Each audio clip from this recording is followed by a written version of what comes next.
Hi everyone, thanks for returning. Let's unravel another horrible case. The case of Linda Sturmer. Linda and Todd Sturmer met in 1989 when they were both 25 years old. After that, they quickly developed feelings for each other. At the time, she was in the process of divorce and had 2 daughters. She and Todd married a few years later, in August 1993. She gave birth to twins, Trevor and Trenton. The 2 sons later shared that they loved their father very much, describing him as a great father and is an ideal role model. He always spends time coaching, teaching sports, and encouraging his children to have a healthy lifestyle. He is also known as a family man who always puts his family first. Together with Linda, he took in a nephew who was just 2 years old when he was left without a family. Raising him as one of their own, the Sturmer family lived happily together, including Todd, Linda, and 5 children. However, over time, Linda began to notice that Todd was becoming more and more irritable. Linda's daughter from her first marriage, Ashley Gibson, said she had witnessed he throwing a laundry basket at her mother. He would often go out with friends, disappear at night, and return home drunk, aggressive, and yelling at his wife. Linda had to do all the housework by herself. When Ashley was 11 years old, Todd began to lose his temper and yell at her, saying that she was a 2-legged dog just like her mother. Linda, he said that she would become a whore just like her mother. He also beat her with his hands and even a belt. Linda confirmed that Todd was also violent towards her on one occasion. In a fit of rage, he hit she in the face, leaving her with a bruise on her cheek. Todd later sent her flowers and apologized, saying that he deeply regretted his actions. Unfortunately, the abuse didn't stop and continued to happen repeatedly. However, Trevor and Trenton denied this information, saying that they never saw Todd using force on Linda or Ashley. They also said that they never saw bruises on Linda's face. Linda's mother admitted that she never trusted Todd. She described he as someone who could be very charming, but he can also be the worst person in the world. According to her, he was often controlling of Linda, and if things did not go as planned, Linda was responsible for everything. She also admitted that she always felt worried about her daughter.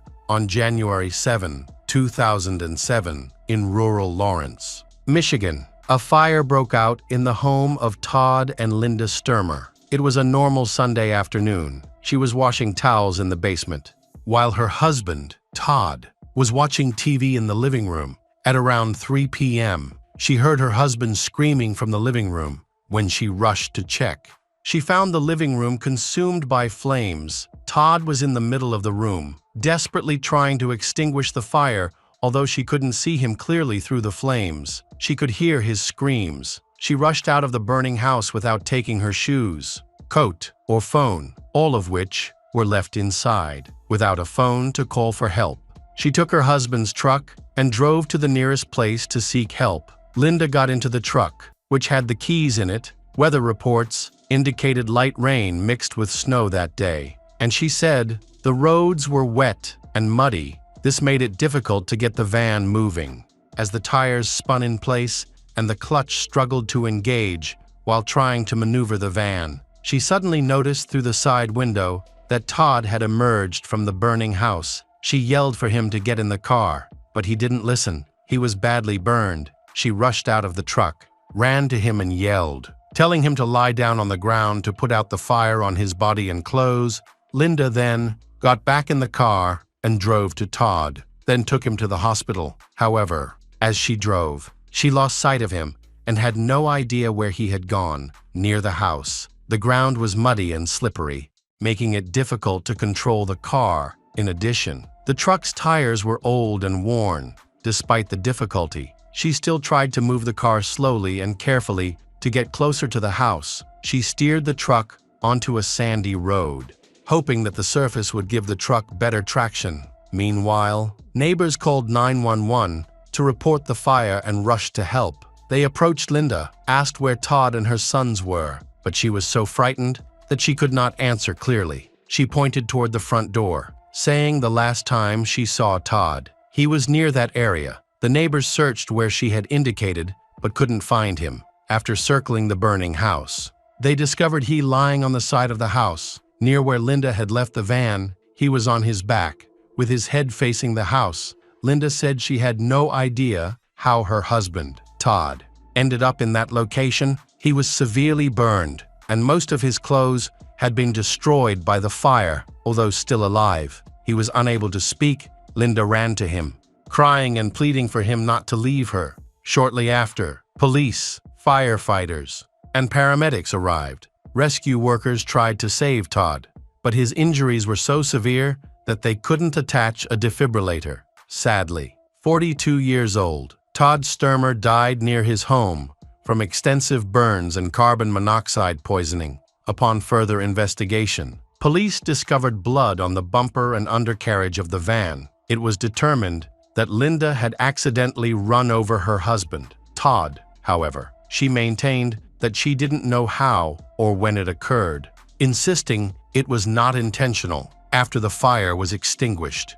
detectives launched an investigation. They thoroughly examined the scene and interviewed close friends, neighbors, and the two sons, Trevor and Trenton, who lived in the family home. Trevor and Trenton claimed to know their mother, Linda, well and suspect that the story of the fire is not simple. They believed that she was hiding something. Trevor directly asked his mother if she had crashed her car into Todd. She deflected, saying she did not want to discuss it, and then burst into tears. The brothers could not believe that their father, Todd, who was in excellent health, could have been so severely injured in the fire. While she was completely unharmed, they also disclosed that their parents' relationship had been deteriorating recently. Todd and Linda frequently argued and had even talked about getting a divorce. Just a day before the fire, they had a heated argument. The fight started after Todd accused Linda of being unfaithful. She vehemently denied this and insisted that she had always been faithful to her husband. However, she admitted that they had argued the day before, but said it was over money. The Sturmer family is having a lot of financial trouble, and Linda blames Todd for it. He runs a glove and sometimes suits business, but Linda accused him of being lazy and unwilling to work. She recently discovered that he had borrowed money from his mother, which led her to confront him. She questioned why he needed the money and why he didn't work harder to earn it. Linda works at a dialysis center and has a very busy schedule. She wakes up at 5 a.m.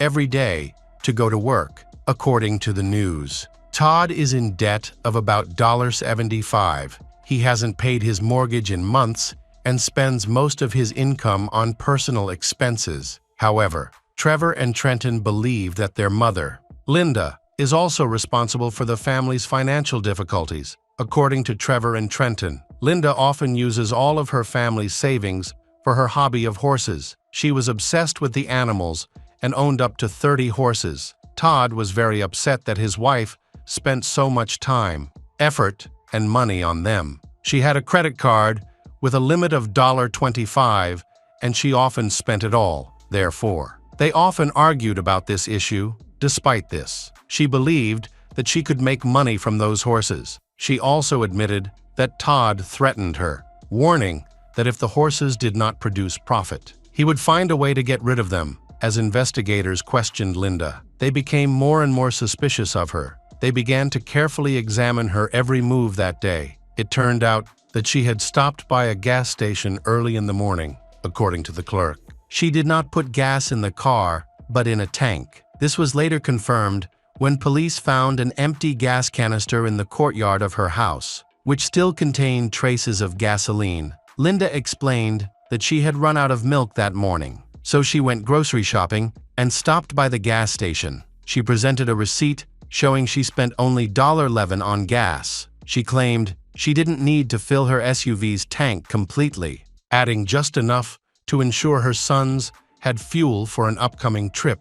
Upon returning home, she said she woke her sons, encouraged them to take her SUV, and arranged for them to go to the movies with a friend. She gave them both money and the car keys. Linda told investigators that she had expected to have an argument with her husband that day, so she didn't want her sons to hear it. She frankly admitted that she intended to tell her husband about her plans for divorce and had seriously considered it. Even seeing a lawyer, she had planned to pack up and leave the house that day. She also shared that the decision was not easy, as she and her husband had been officially together for 13 years. Detectives spent 2 years investigating and concluded that Linda drove her truck into her husband, Todd, after he fled their burning home on June 5, 2009. Prosecutors believed they had sufficient evidence to arrest Linda on charges of arson and her husband's murder. She appeared in court on January 5, 2010. The evidence was primarily circumstantial, focusing on Linda's behavior before and after the fire. Their sons, Trevor and Trenton, testified that on that Sunday morning, she urgently forced them to leave for the cinema and did not let them say goodbye to their father, claiming he was asleep. In court, they suggested that their mother may have given their father a high dose of sedatives or illegal substances. This theory was supported by Linda's former friend and co-worker, Kate Fox. Kate said that, after the tragedy, Linda once confessed that she was afraid investigators would find the coffee cup she used to mix the banned substance for Todd. However, autopsy results did not detect any signs that Todd was under the influence of banned substances. Kate also claimed that Linda had previously discussed ways to get rid of her husband, Todd, including hitting him with a car. She denied these allegations, stating that Kate disliked her due to workplace conflicts. Additionally, Kate brought up her affair with a colleague, Chris Williams. Chris confirmed their romantic relationship and stated it began before the tragedy. While she admitted to the affair, she insisted it only started after she became a widow. She accused Kate of inciting Chris to lie in court to get back at her. In addition, her lawyer presented evidence that Kate was mentally ill while in custody. Some of Linda's cellmates reported that she admitted to starting a fire in her house while Todd was asleep. Another inmate claimed that Linda told them she had hit Todd in the head. Prosecutors argued that she doused Todd in gasoline while he was sleeping and set him on fire. Gasoline traces were found on his sweatpants, underwear, and socks. However, gasoline was also found on the clothes of a neighbor who had covered Todd with his jacket while he lay on the ground. Moreover, gasoline traces were detected on a towel Linda was reportedly washing in the basement before the fire. She claimed Todd had been working on the stove that day and spilled fuel oil on the towel. She explained that the towel smelled bad, so she attempted to wash it. Linda's lawyer argued that Todd had set the fire himself and died because of his own actions. No traces of gasoline were found on her clothing. Additionally, it was revealed that he had previously been suspected of arson twice. 2 of his houses had mysteriously burned down,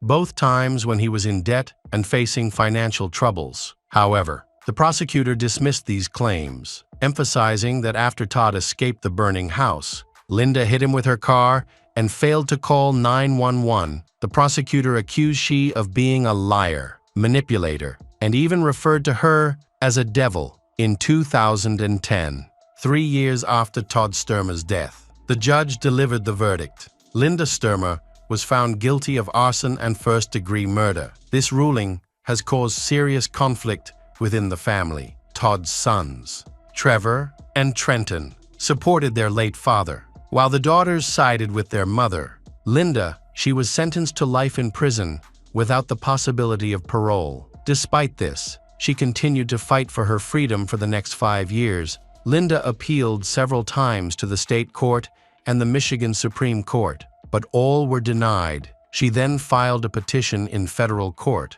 arguing that her attorney's failure to hire a fire investigation expert hurt her case. An experienced fire investigator has criticized the investigation at the Sturmer home, calling it a shoddy one. The expert said that police did not collect enough combustible material for analysis, and there was no evidence that Linda poured gasoline on Todd and set him on fire. In 2016, Linda's new attorney filed an amended petition that included findings from a fire expert 2 years later, in October 2018, a federal judge granted a retrial. During the proceedings, Linda suggested that a coal might have accidentally fallen from their living room fireplace, igniting the floor and starting the fire 2 months later.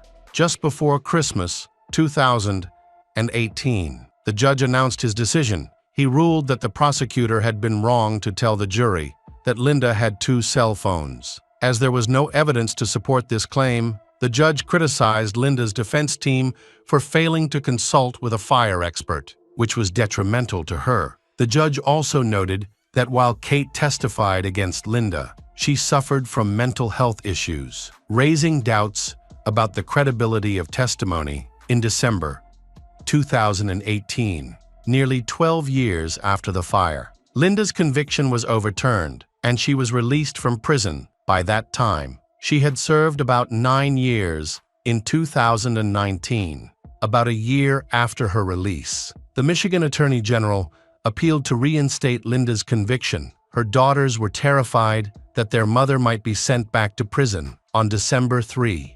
2019, Linda, her daughters, and her mother attended the hearing. This time, the focus shifted away from the fire and onto the fact that Linda had run over her husband with her car. Linda maintained that she did not hit Todd intentionally. She explained that she had been in a state of panic and was unsure how or when it happened. She insisted that she never intended to harm or kill her husband. In 2020, the appeals court ruled in Linda's favor, upholding the judge's decision to vacate her conviction. However, the prosecutor's office continues to pursue the case while awaiting the outcome. Linda attends all hearings and appreciates the freedom she now enjoys. She now lives with her daughter Ashley, works to save money, and dreams of one day buying a new home. However, her sons, Trevor and Trenton, no longer call her mom. To them, she is just Linda. They do not forgive her for the death of their father, Todd, even after her release. They still believe that she is responsible for their father's death. Welcome back, mystery lovers. Today's case is going to keep you on the edge of your seat. The case of Tyler Edmonds. May 10, 2003. Joey missed the air show where Joey was expected to be present. The next day was Mother's Day, and he also ignored this important event. In the past, he had always made an effort to celebrate important occasions with his loved ones, so after these 2 incidents, his family began to worry that something was wrong. Joey's mother and sister went to his house, where they discovered a distressing scene. Joey was lying face down on his bed, with a large gunshot wound in the back of his head. They immediately called 911 to report the horrifying find. When police arrived, they began investigating the crime scene. Their first step was to interview Joey's mother and sister, who had found the body. Although they were understandably distressed, they answered questions calmly. They believed that Joey's wife, Christy, was the only person who might have harmed him. Given their troubled relationship, Christy was known to have affairs and had expressed a desire to be free of her husband, making her a prime suspect, especially since she was not at home at the time of the incident. The police also located a cross at Joey's mother's house in the nearby small town of Little Rock. Christy was questioned by the police but acted as if she had no idea what had happened. When they informed her of her husband's death, she began to cry and mourn him. The police did not find her behavior suspicious and continued to collect evidence. Then, concrete evidence against Christy emerged. Before any charges were filed against her, she arrived at the Stark Willie police station with her half-younger brother Tyler Edmonds. At the sheriff's office, Tyler expressed anger at her situation and wanted to protect her. Since Tyler was only 13 years old and could not confront Joey, a grown man, directly, Tyler came up with a plan. Tyler took a rifle and shot Joey in the back of the head while he was sleeping. Meanwhile, police questioned Tyler, without an adult or attorney present, a clear breach of protocol that would later affect the case. The boy's mother was alerted and rushed to the local police station. Tyler initially denied any involvement in the incident, but his story changed when his sister entered the room and gestured. He then repeated his sister's story, admitting that in the early hours of the morning, he and Christy had gone to the bedroom and pulled the trigger on a rifle, killing her husband. The mother was devastated when she heard the confession. She collapsed to her knees and cried. It was clear that the 13-year-old boy couldn't have committed the crime alone, as he simply lacked the strength to handle the weapon properly. The boy stated that he was unable to pull the trigger himself and needed his sister's assistance.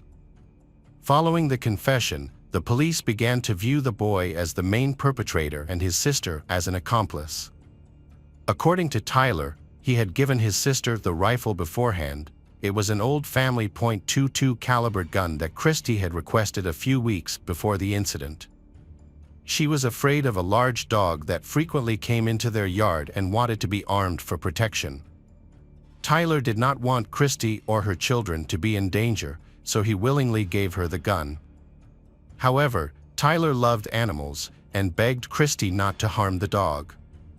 She eventually assured him that she would only shoot into the air if there was any danger, just to scare the pesky animal away. Before giving the gun to Christy, Tyler believed that the gun was broken because he and his friends had tried to fix it but failed.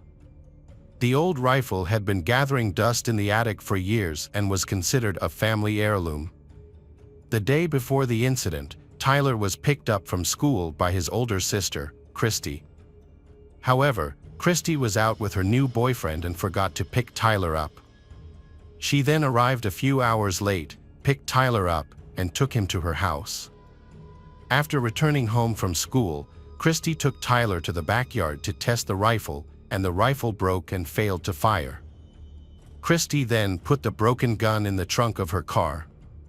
Police were convinced that something in Tyler's story did not fit and did not match his sister Christy's account. When asked by police how he held the gun and fired the shot, Tyler responded vaguely. Although he confessed, he was unable to describe the murder. A few days later, Tyler wrote a retraction. According to he pleaded guilty because he wanted to protect his half-older sister. He believed that he would not go to prison because of his age, so he was willing to accept responsibility for Joey's death. As a result, he was unwittingly held responsible for Christy's crimes and now faces life in prison. Tyler told a new story.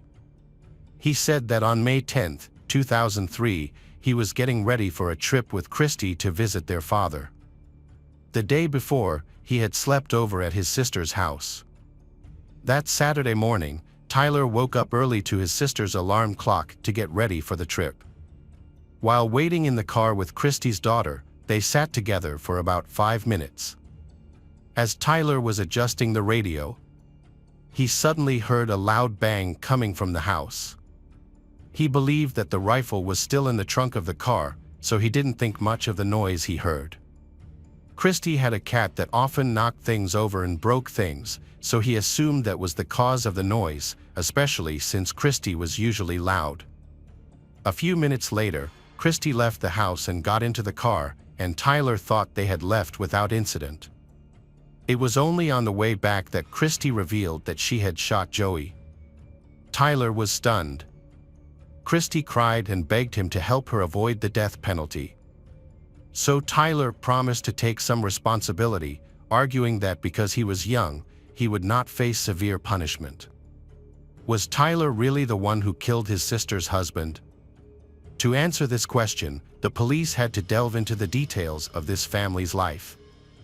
Tyler and Christy went to the same school, but the girl was significantly older and graduated earlier. As a student, Tyler had always been a smart and hardworking child, sweet, kind and calm. In addition, he was a sociable boy, so he easily found a common language with his classmates and others. It seemed like he had a bright future. Tyler's mother, Sharon, raised Tyler on her own.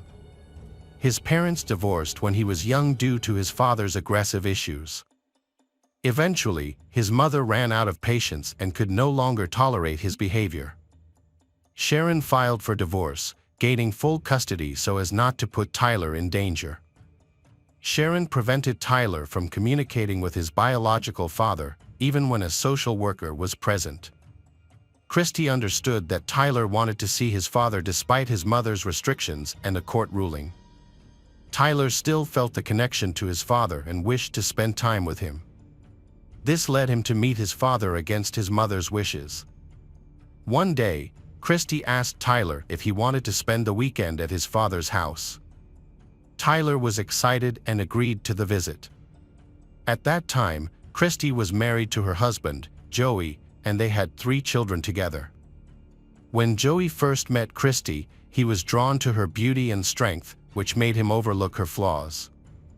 Christy is quite manipulative and primarily focuses on her own needs, often ignoring Joey's feelings. She does not hide her affair from him. He is aware of it but chooses to ignore it. It seems that Christy desires a family mainly to satisfy her parents and meet societal expectations. At one point, Christy tried to persuade Tyler that she would be a better guardian for him than their mother, but Tyler resisted her attempts. He loved his mother deeply, and she had long suspected Christy's true motives.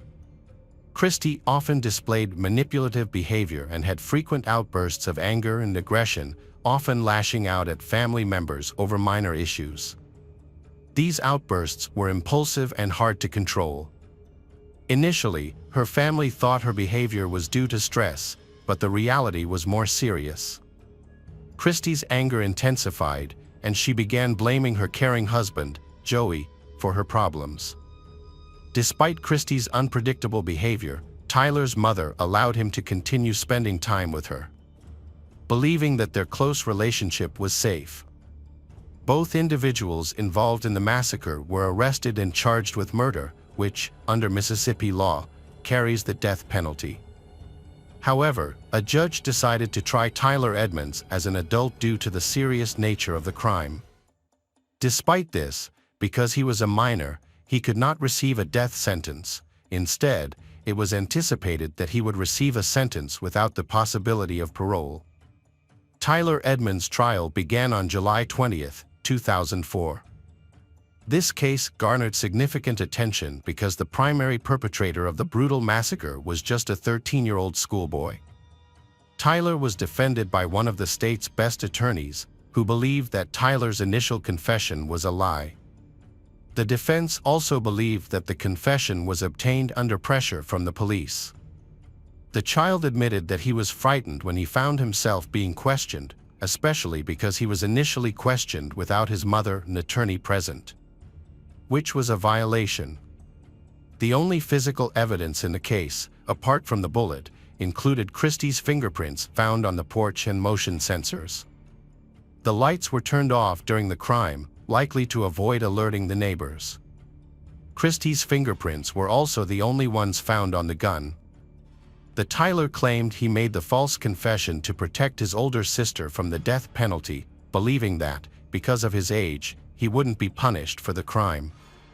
However, when he realized he could face serious consequences, he became scared and refused to support his sister. During the trial, the judge allowed the prosecution to present Tyler's confession in his own words. The jury watched a videotape of Tyler's confession. The jury deliberated for about 5 hours before reaching a decision. The defense believed that Tyler would be acquitted due to the weakness of the evidence against him. However, on July 24, 2004, 15-year-old Tyler Edmonds was convicted of the murder of Joey Fulgham and sentenced to life in prison. Following the verdict, the attorney quickly filed an appeal and continued to seek justice for Tyler by pushing for a review of his case. Investigations uncovered numerous errors in the handling of the case, and the investigation relied heavily on circumstantial evidence. The key piece of evidence was Tyler's own confession, but the defense argued that this confession may have been coerced or obtained through psychological pressure from interrogators.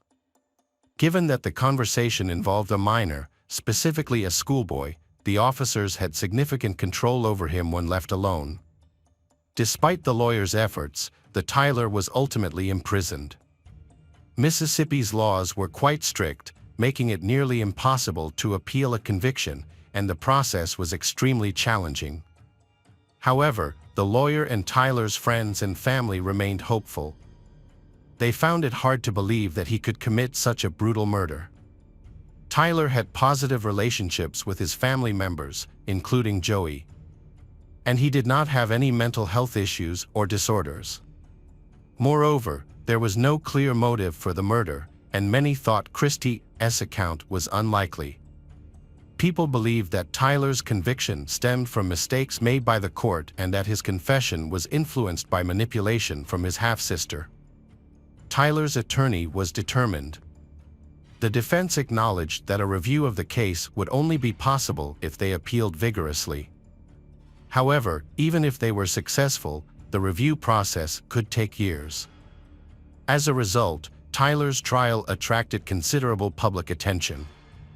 In January 2007, a turning point came when the Mississippi Supreme Court agreed to review Tyler's case. This was a significant achievement for the defense attorney, who had finally gotten the court's attention. By this point, Tyler had been in prison for nearly 4 years. According to the expert, there were 2 people holding the rifle. However, he could not determine how many people were involved when the shot was fired based on the trajectory of the bullet. Other experts later challenged his testimony, claiming that it was biased. This put the Mississippi prosecutor's office in a difficult position because they lacked additional evidence. In order to simplify the situation and possibly reduce his sentence, the prosecution offered Tyler a plea deal. They suggested that he could plead guilty to a lesser charge in exchange for a lighter sentence, with the chance of immediate release because he had already served a long sentence. However, Tyler did not want to go free. He was determined to prove his innocence. Rejecting the plea deal meant that Tyler faced the possibility of being convicted again, which could have resulted in him being sentenced to life in prison. Tyler has vehemently denied the charges against him, maintaining that he is innocent and will not plead guilty to a crime he did not commit. On October 28, 2008, Tyler's retrial began. His attorneys viewed the case as a fight for justice. In their opening statements, the defense attorneys emphasized that the legal charges were brought against the 13-year-old boy as if he were an adult. The criminal investigation was riddled with serious errors, and the police failed to respect Tyler's rights during questioning. Following Tyler's confession, law enforcement focused solely on determining his guilt without investigating the truth of his statements. There were significant discrepancies between Tyler's confession and the available evidence, and police were aware of these discrepancies. Authorities had only circumstantial evidence, some of which the attorney believed could be challenged by Christy, Tyler's sister. The defense hoped her testimony would be important in disproving the claim of bias against Tyler. However, on her attorney's advice, Christy chose not to answer any questions, which came as a surprise. The decision suggested to the jury that she might be hiding something.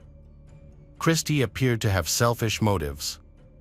She had no concern for the fate of her half-younger brother, and she had good reason to want her husband, Joey, dead.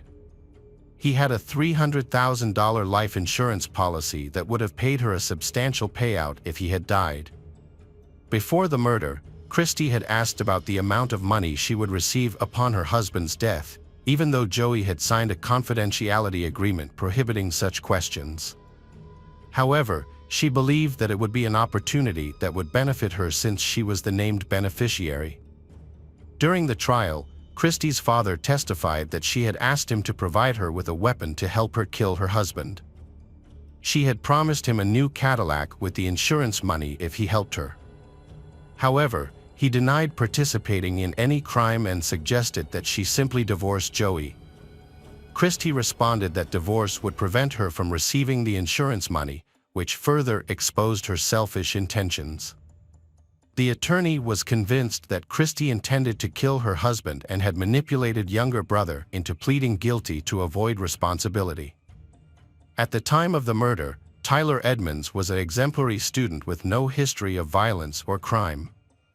Tyler respected his elders, attended church regularly, and was active in sports, which made him well-liked in the community.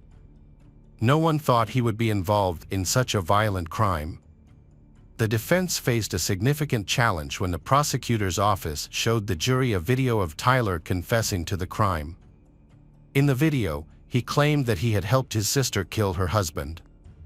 However, the video did not capture the moment Christie entered the room and pressured Tyler into confessing. This omission became a major obstacle to proving Tyler's innocence. To counter the prosecution's claims, the defense needed to convince the jury that his confession was coerced and false.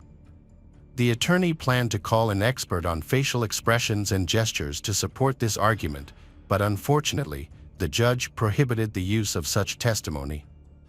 The defense attorney changed course and decided to focus on inconsistencies in Tyler's testimony. There were several troubling aspects in his confession. For example, Tyler claimed to have seen a large fountain of blood after the rifle shot.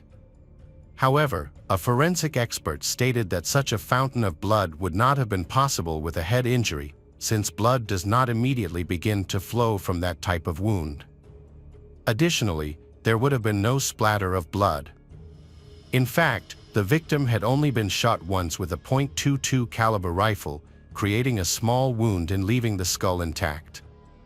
Therefore, it is clear that Tyler fabricated this detail in his story. This scenario is like a fantasy.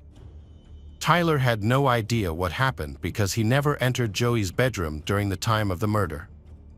Furthermore, the judge in the retrial favored the defense by allowing the jury to see a video of Tyler recanting his confession, which had been barred from previous hearings. Tyler gave the police a new version of events that completely contradicted his original confession. Tyler said that on the morning of the murder, Joey, Tyler, and Christie had planned to take a short trip to see Tyler's father. He was in the car when he heard strange noises coming from the house but chose not to investigate. Christie then rushed out of the house. On the way back from the trip, Christie revealed to Tyler that she wanted him to take some responsibility for the massacre, believing that this would help her avoid the death penalty. She seemed unconcerned about Tyler's future, even though he had not yet finished school. Tyler agreed to her proposal because he genuinely wanted to help and protect Christie. October 31, 2008 marked the final day of the retrial, and the jury's decision was based on what testimony they felt was credible. On that day, Tyler presented his defense and admitted that he had pleaded guilty at Christie's urging, believing that as a minor he would not face prison time. And Christie believed that Tyler's confession would help her avoid the death penalty and save her life. Tyler and Christie had agreed that he would take the blame for the crime after she signaled him, but they never specified what that signal would be. During the interrogation following the murder, Christie entered the room, sat next to Tyler, and took his hand, which he interpreted as the signal. After the prosecutor's final statements, the defense attorney made his closing statement. He argued that aside from 13-year-old Tyler's confession, there was no substantial evidence linking Tyler to the murder. He also expressed doubts about the reliability of a child's testimony under such stressful circumstances. The jury's anxiety seemed endless. When they finally returned, 12 jurors declared Tyler, then 19, innocent. After serving 5 years in prison for a crime he did not commit, he was finally free. However, the question of justice for the family of the deceased Joey remained unresolved. Joey's parents were simply seeking the truth. They were not interested in revenge or punishment. All they wanted was to understand what really happened that tragic day. After being released from prison, Tyler Edmonds returned to normal life, graduated from college, and earned a medical degree. He was eager to pursue higher education in his field. Subsequently, he moved from Mississippi to Florida, where he was not known. He still resides there today and has shared in several interviews that he continues to be haunted by the consequences of the false accusation against him. Although he cannot forget the 5 years he spent in prison, he has managed to adjust to life outside.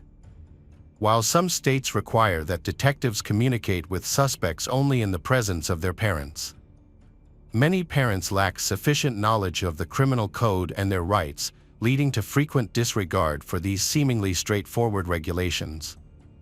The involvement of a lawyer is an essential step. Following Tyler's retrial and acquittal, the prosecutor's office began investigating forensic expert Stephen Henn. He claimed he could determine how many people were handling the rifle based on the bullet's trajectory. This bold assertion raised concerns about his expertise and impartiality. As for Christie, she received a 12-year prison sentence for her role in the crime after the initial trial.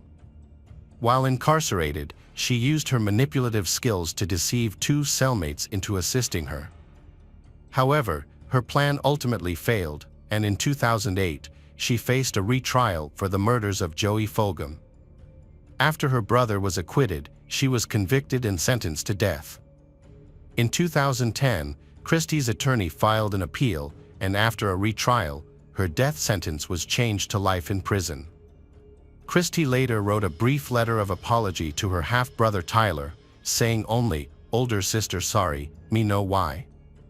This cynical letter only infuriated the Tyler, who had spent nearly 6 years in prison for a crime he didn't commit, all for his older sister's sake. As a result, Tyler severed all ties with Christie, believing that her only interest in him was to use him for her own selfish reasons. Hello friends, welcome to our channel. Today we're going to take a look at another horrible case with you. The case of Blagg family.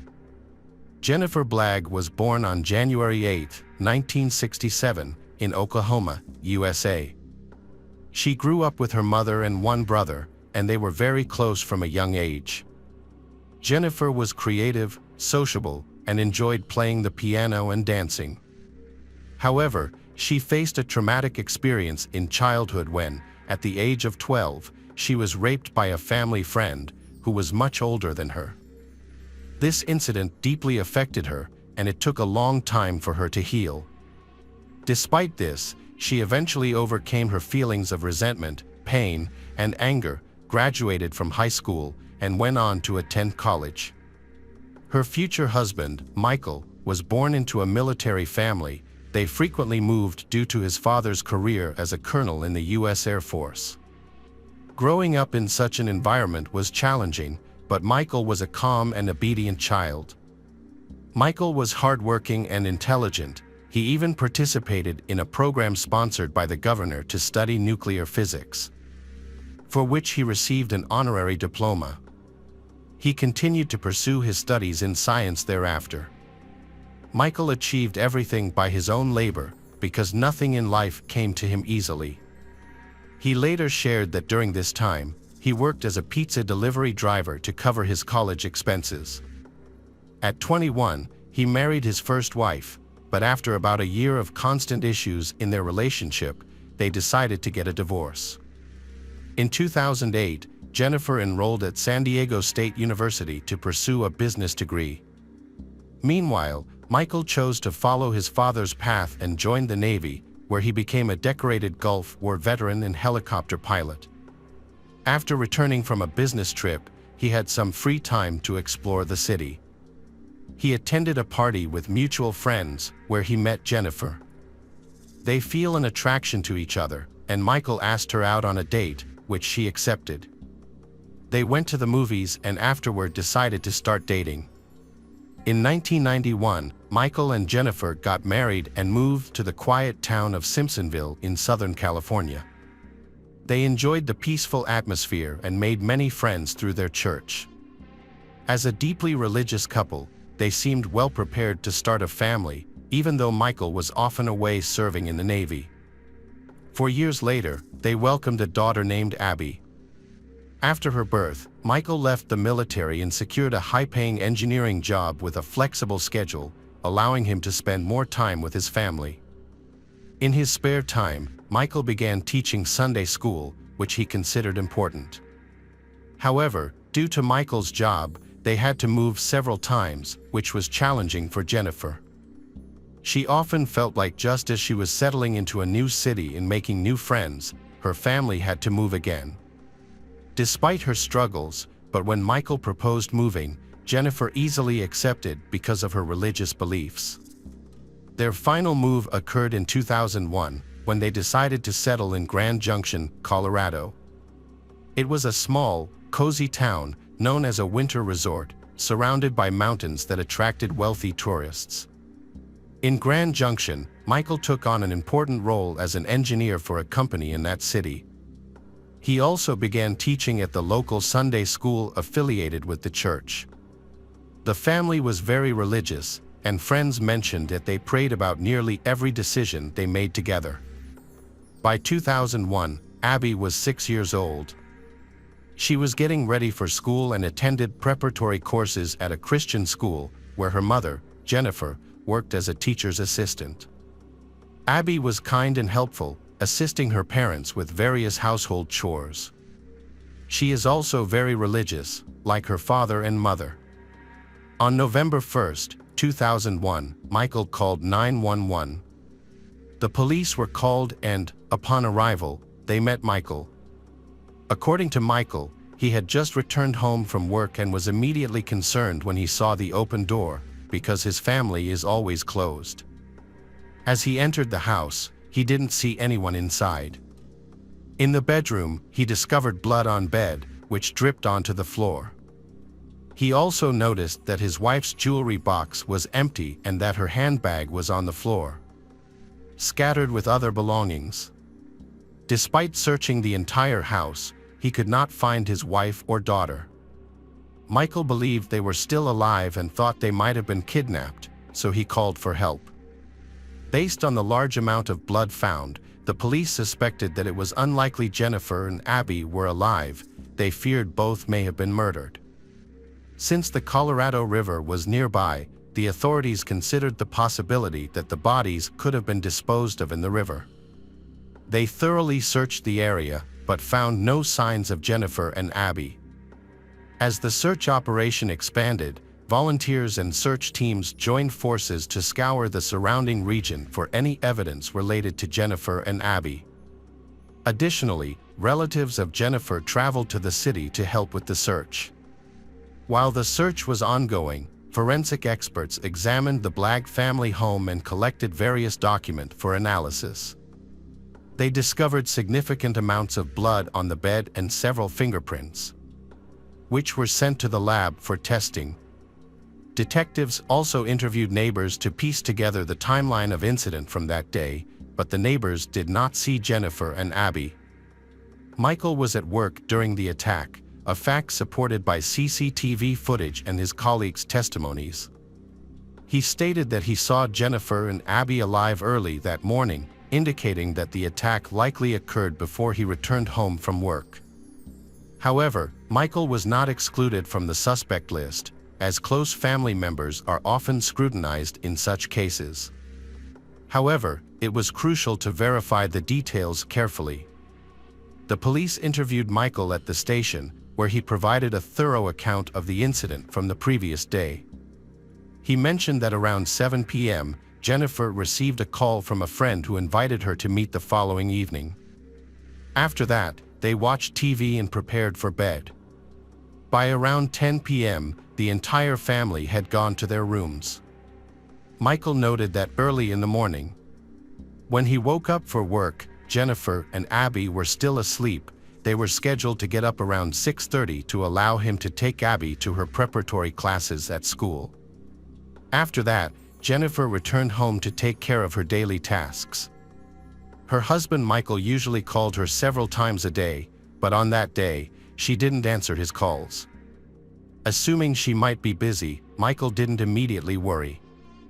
He then called her friend, assuming they decided to meet during the day, but the friend didn't know her whereabouts. Michael then continued with his day. He assumed she was at home, doing the laundry, cleaning, and cooking dinner. As soon as Michael returned home from work, he sensed that something was terribly wrong. There are two things that make him feel unusual. His daughter, Abby, didn't greet him as she usually did, and there was no smell of dinner cooking, which was unexpected since his wife Jennifer had planned to cook before meeting her friend. The scene became even more ominous when he spotted blood and immediately dialed the police. To preserve the crime scene, Michael went outside and waited for the police to arrive. The detectives then took over the investigation, and their inquiries led them to Abby's school. They discovered that she hadn't attended classes that day, which didn't surprise her teachers. Apparently, someone had called the class teacher the day before, claiming to be Abby's father and informing the school that she would be absent. The teacher wasn't suspicious at the time, but they did recall that a man, claiming to be Michael, had made the call. However, when questioned, Michael denied making the call, which only increased the suspicions about him. Further investigations revealed that Jennifer's friend from church, Melson, had noticed trouble in the Blagg family's relationship. Melson reported that Jennifer appeared to be extremely afraid of Michael. Jennifer only felt comfortable meeting in secret when Michael was not around. Jennifer had likely been forbidden by Michael from having visitors at their home. On one occasion, when Melson visited their house at length, Jennifer became anxious and hastily asked her to leave, probably to avoid Michael finding out that her had been to their house. The day before Jennifer's disappearance, Melson contacted Jennifer to invite her and Abby to visit. Notably, she specified that Michael, her husband, would not accompany them, which was unusual since the family typically traveled together. Melson agreed but thought the arrangement was peculiar. It was clear that Jennifer had recently argued with Michael and wanted space from him. Despite the plans, Jennifer never showed up the following morning. Later, investigators discovered voice messages from Michael to Jennifer, in which he sent her well wishes and affectionate greetings. However, authorities suspect that these messages may have been part of a setup, as it's possible that both Jennifer and Abby were already dead when the messages were sent. This thing raised suspicion about Michael's involvement, but he insisted on his innocence. He even gave interviews to journalists, expressing frustration that the police were focusing on him, and even they overlooking other suspects. Michael said he was deeply concerned about his wife and daughter's whereabouts and felt the real perpetrator was still at large. He has offered a $3,000 reward for any information that could help speed up the investigation. The detectives remained suspicious of Michael's behavior, so they decided to monitor him closely. During their investigation, they discovered blood on the bed, but strangely, very little was found on the surrounding walls. Normally, blood splatters and scatters in various directions, but in this case, that wasn't the case. DNA analysis revealed that the blood on the bed belonged to Jennifer. Additionally, when the detectives applied luminol to the family van, they found several hidden blood stains on the door and inside the vehicle, suggesting that it had been used to transport the victims, Abby and Jennifer. Michael reported to work on the day his wife and daughter disappeared. An investigation of the house revealed 55 fingerprints, many of which belonged to Michael. Notably, 17 fingerprints were unidentified, and 6 of those were small to potentially belong to young daughter, Abby. Despite this, Michael claimed that he had seen nothing unusual and pointed out that it was normal for family members' fingerprints to be present in the home.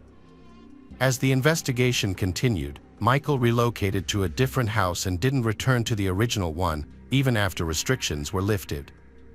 He chose not to clean and no return to the house, stating that it was too painful for him. However, this decision ultimately worked in the police's favor as they were able to periodically examine the crime scene. In interviews with journalists, Michael portrayed the disappearance as resembling a robbery, citing the missing jewelry and money from the house. He also mentioned that there had been a string of burglaries in the area over the past year, suggesting that his family had simply been in the wrong place at the wrong time. According to Michael, the thieves may have broken in while his family was asleep, inadvertently targeting them. He suspected that the robbers were provoked by something when they entered his house. Even so, he held on to the hope that his wife and daughter were still alive. He often referenced Bible verses when communicating with the media, maintaining his innocence when questioned by the media and the police. However, detectives were convinced that the incident was not a robbery, as they found no signs of forced entry. They believed that the stolen items in the house were just a setup to distract the investigation. The police noted that robbers typically target empty homes to avoid confrontations and complications. If they encountered occupants, they wouldn't waste time and energy brutally killing them. Instead, they would opt for a quicker method. In the Blagg family home, a diary belonging to Jennifer was discovered. In it, she wrote about having a severe argument with Michael the day before her disappearance and fearing that he might harm her. Although she didn't elaborate on the details, she framed the situation in biblical terms. The detectives were unclear about the argument and approached Michael for clarification, but he maintained he had no memory of it. However, the police discovered a note addressed to him, apologizing for allowing negativity to creep back into their lives, suggesting relationship problems. When examining the Blagg family computer, the police were surprised to find thousands of hardcore pornography images. However, Michael denied any involvement in the images, he claiming that his wife was trying to spice up their lives. A further investigation showed that Michael and Jennifer's relationship had been troubled for a while. Michael had initially hired an escort out of curiosity, but over time he became hooked on the services. When investigators visited Michael's new house to question him, but no one opened the door, despite his car being parked outside. After hearing the sound of running water, they broke down the door and found Michael in the bathtub with cuts on his wrists that he had done to himself. In his hand, he was holding a photo of Abby and Jennifer, a Bible, and a note claiming he was not involved in their murders. Michael was rushed to the hospital, where he received medical treatment and survived. During the investigation, the sheriff's department received an anonymous tip about Michael's van being spotted near Ridge Park on the day Abby and Jennifer disappeared. This location was only a minute from them home. As a result, the police resumed their search, focusing on a 60-kilometers radius around them home. The new search lasted for 11 days, but failed to yield any results in the specified area. Subsequently, the police obtained new information. Michael was suspected of stealing an industrial item worth about $500 from his workplace shortly before Abby and Jennifer disappeared. Detectives called Michael in for questioning, suspecting he might be involved in the workplace incident. Michael broke down in tears, fearing he would be falsely accused of his family's murder, but he did not confess to the crime. Later, he explained that his emotional reaction was triggered by the fear of being wrongly accused of killing his family. A colleague of Michael contacted the police and provided crucial information. On the day Jennifer disappeared, Michael took out the trash at work, which was unusual since it was not part of his job. According to the colleague, they normally took turns doing this task. However, on that particular day, Michael insisted on doing it himself. He reacted aggressively when his colleague offered to help. It now seemed clear that Michael was trying to dispose of evidence. On June 5, 2002, the police discovered a woman's body that matched Jennifer's description. The body was wrapped in some type of cover and had holes in it, with a bullet still lodged in her head. It appeared that the killer had discarded her body in a landfill. Forensic experts confirmed through dental records that the murdered woman was indeed Jennifer. They determined that she died from a close-range gunshot wound to the head. Additionally, they also was established that she was killed while sleeping, as a retainer was found in her mouth, which she only wore at night. Unfortunately, the body had lain in the open for 7 months, and as a result, the remains were severely decomposed, providing limited information for the investigators. Investigators found that there were several garbage sites assigned to different companies. After digging at the location where the Jennifer's body was found, they confirmed that this particular area was managed by the company where Michael worked. The police, considering this coincidence to be more than accidental, they intensified their search for Abby's body at the dump but were unsuccessful. Further investigation revealed that Michael had left the city without warning, relocating to a different state. Although Abby's body was not found at the dump, the evidence was sufficient to charge Michael with the murder of Abby and Jennifer. The relatives of Jennifer were deeply upset by the manner in which her body was treated. and they strongly suspected Michael of disposing of Abby's bodies in a similar way. The detectives were unable to find anyone who knew the suspect Michael well enough to approach. However, they then discovered that his mother was still alive. Since she lived in Georgia, a state he often visited, the detectives decided to pay her a visit. Upon arriving at her house, they were met by a man. He was identified as Michael, who was subsequently arrested and transported back to Colorado to face charges of double first-degree murder. Following Michael's capture, the search teams decided to re-examine the landfill area. They regrouped and brought in volunteers to aid in the search. Over the course of 7 weeks, they searched through 7,000 tons of trash, but unfortunately, they never found Abby's body. The prosecutor's office suspected that Michael was living a double life. On the surface, the family appeared perfect, but in reality, Michael was manipulative and cruel. However, his first wife did not support these claims, stating that she had never experienced insults or physical abuse from him. In contrast, several witnesses reported that Michael's relationship with Jennifer was troubled from the start, with frequent arguments even before they got married. Michael and Jennifer's issues stemmed from Michael's love for partying and spending time with friends, while Jennifer wanted to build a strong family and asked him to stop going out. Eventually, Jennifer issued an ultimatum, and Michael chose to commit to her. They got married, and soon after, they had a child.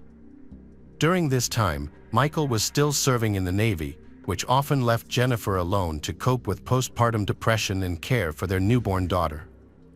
Although she faced many difficulties, but Jennifer never complained. However, the relationship began to deteriorate due to domestic issues.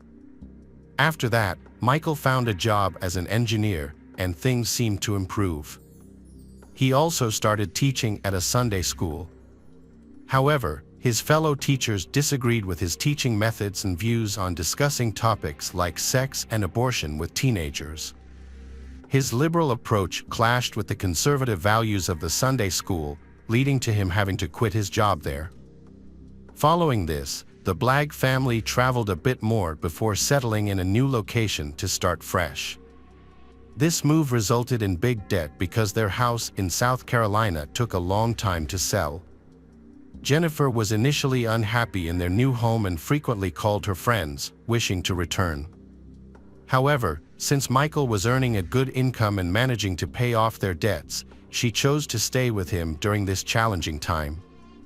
Before the violent incident occurred, there seemed to be a serious issue in the marriage. A local law firm employee reported that a few days before Jennifer's disappearance, she sought marriage and family counseling. Unfortunately, she was turned away because the lawyer was on vacation. Jennifer revealed that she had been a victim of Michael's violence and wanted to initiate a divorce. The firm intended to assist her as soon as they returned, but she vanished before they could meet again. Although police searched her house, car, and garage, they found no traces of her blood. However, it was suspected that Abby was likely murdered because she may have witnessed her mother's, Jennifer, murder. It was believed that she was probably strangled, which could explain why there were no blood traces found. The prosecutor's office decided to pause proceedings to gather information about the child Abby. Without a body, proving the murder would be extremely challenging. Michael was released on bail and allowed to stay with his mother within the city while awaiting the hearing. Michael claimed he could not have killed his family, stating he had no motive. He insisted that family relations were good and mentioned he had been preparing for Christmas by buying gifts worth over $5,000 for his loved ones. However, no one found his claims credible. The hearings were scheduled for March 2004.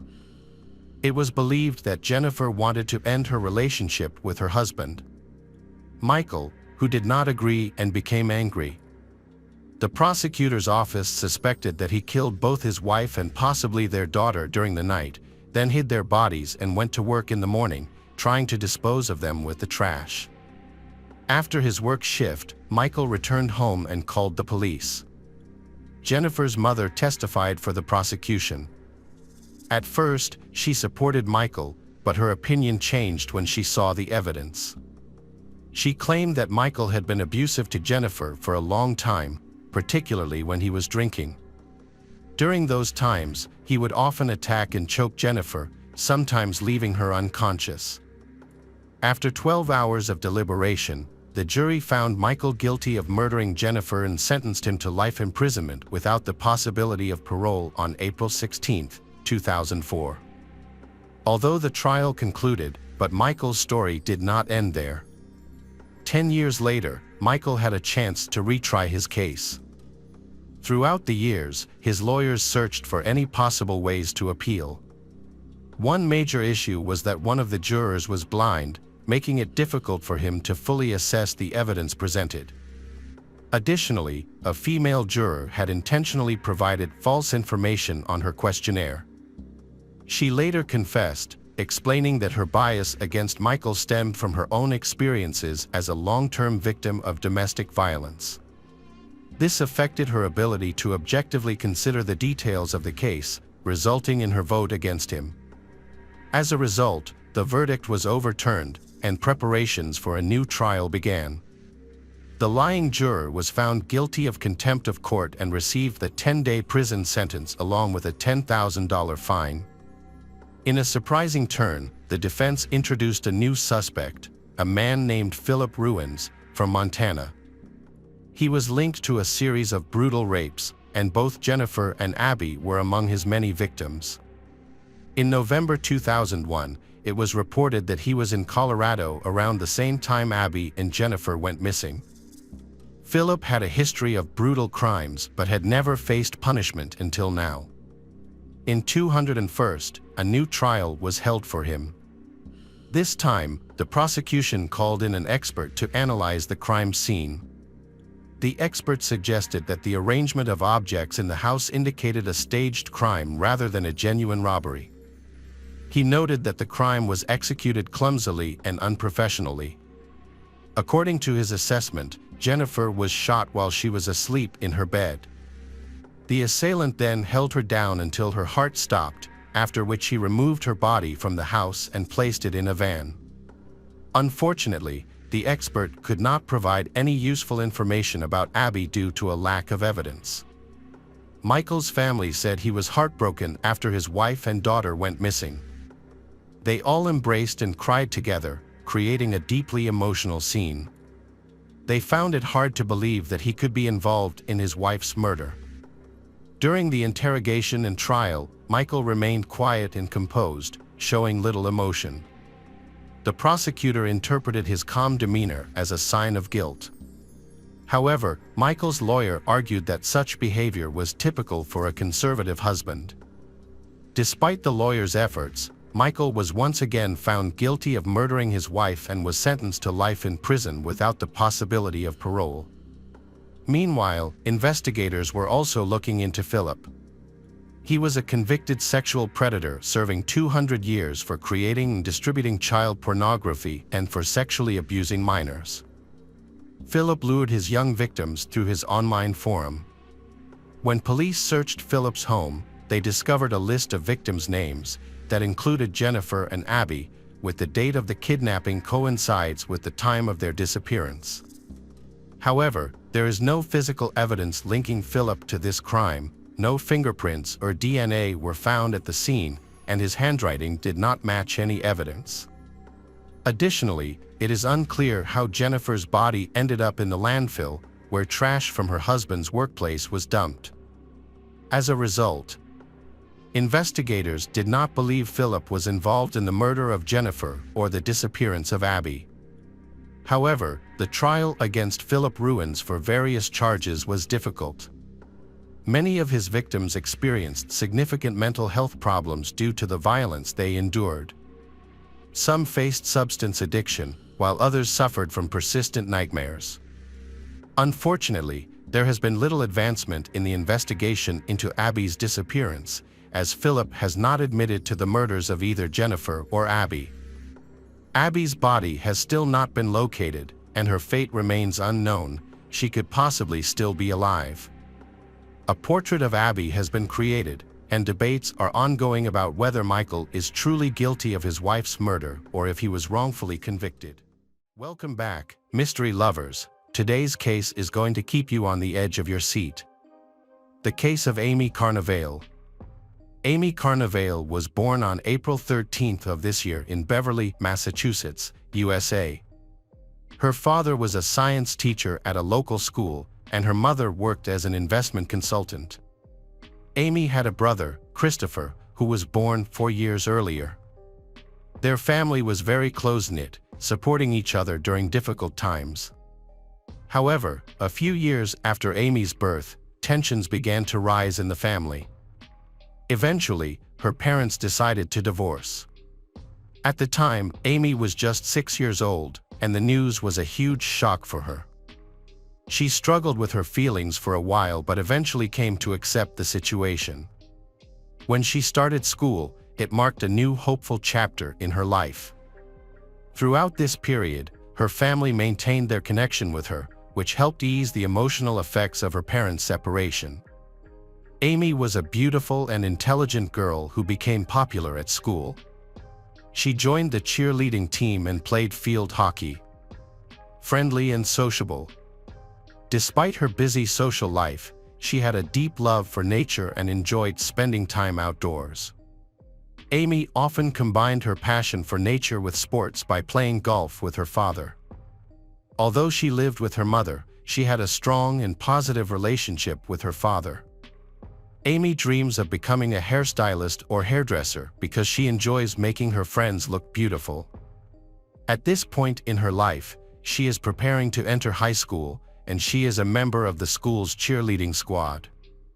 She recently met a boy named Jamie Fuller at a friend's party.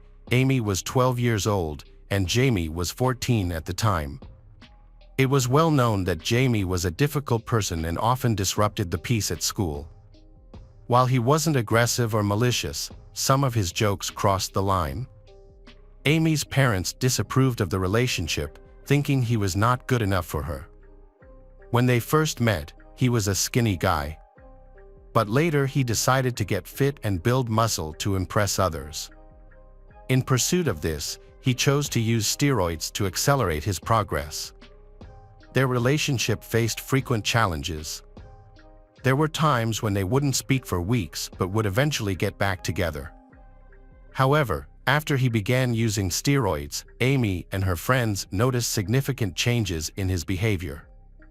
Jamie became increasingly aggressive and unpredictable.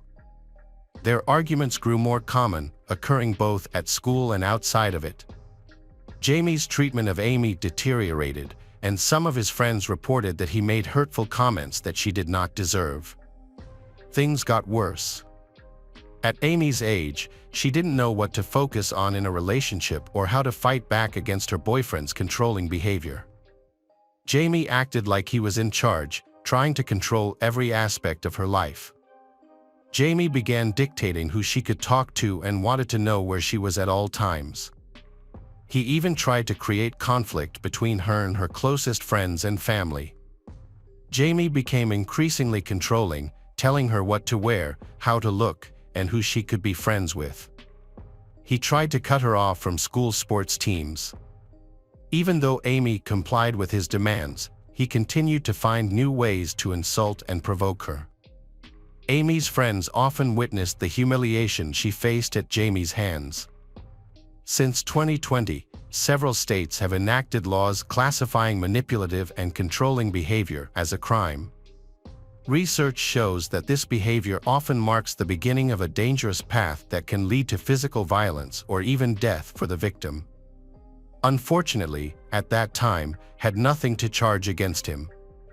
Despite the fact that her friends were very worried about what was happening, Jamie's behavior became increasingly unpredictable and problems with the law began. In the 90s, he was arrested twice for armed assault on a person. However, due to his age and lack of previous offenses, Jamie got away with it. He also convinced his girlfriend to keep quiet about these incidents. During this time, Amy did not share much about her relationship difficulties with others. She and Jamie frequently broke up and got back together, indicating that their relationship was in trouble. Jamie eventually left and Amy informed her friends of the breakup, but they reconciled soon after. Amy rarely shared her problems, partly because she was raised by her mother, who worked long hours and could not fully deal with her daughter's personal problems. Therefore, Amy kept her feelings to herself. At the same time, they were dealing with housing issues after a long period of renting. During this time, Amy stayed with various friends and lived with Diane Viggers, one of Jamie's ex-girlfriends. Despite this relationship, they became good friends. The situation was expected to improve on September 5, 1991, when Amy, her mother, and brother prepared to move into their new home. They had been renting for a long time, which had put a strain on their family finances, making this move a much-anticipated change in their lives. Amy had been living with her friend Diane before this incident. After breaking up with her manipulative boyfriend again, she was determined not to get back together with him. That day, she attended another field hockey practice and excitedly told her friends about her decision to end the toxic relationship for good. However, she mentioned that her ex-boyfriend, Jamie, kept calling her. Although she tried to ignore him, he was persistent. He wanted to see her, but she refused. He eventually asked her if she would like to cut his hair as a farewell gesture to their past relationship. After some consideration, she agreed and made plans to visit Jamie that evening, planning to return home a few hours later. Amy did not come home on time, and Diane was very worried about her. Amy was only 14 years old, so the delay made her friend increasingly worried. Diane called Amy's mother, and she could not find her daughter either. Their concerns increased when they discovered that Amy had left her purse and personal belongings behind, indicating that she did not intend to be gone for long. After waiting until morning, they decided to contact the police. After arriving at the police station, Amy's mother made plans to meet Jamie, whom Amy was supposed to meet. Jamie was cooperative from the start. He spoke to both the mother and the police and answered their questions openly. He even joined in the search efforts in the area. Despite being the prime suspect in Amy's disappearance, no evidence of her has ever been found. Searches of Jamie's home and car have turned up nothing. On August 28, 1991, an anonymous informant contacted the police station, claiming to know the location of Amy's body. This revelation caught the police's attention, and they were keen to find out the identity of this informant and the source of his information. The informant was identified as 19-year-old Michael Melita, a friend of Jamie's. When the police arrived at his home, he promptly agreed to assist with the investigation. At the police department, he confessed everything he knew about the tragic events of August 23. He explained that on August 22, the day before, Amy had planned to go to the beach with her friends. Jamie discovered her plans and grew angry. Fearing that there would be other guys at the beach party, his jealousy intensified. He felt restless and wanted to control Amy. On that same day, he met with Michael and voiced his wish to kill his ex-girlfriend. Multiple individuals were aware of Jamie's harmful intentions, yet none reported these plans to the police. They failed to warn Amy or her parents about the potential threat. On the evening of August 23, Amy visited her ex-boyfriend's house, thinking she was just there to get a haircut.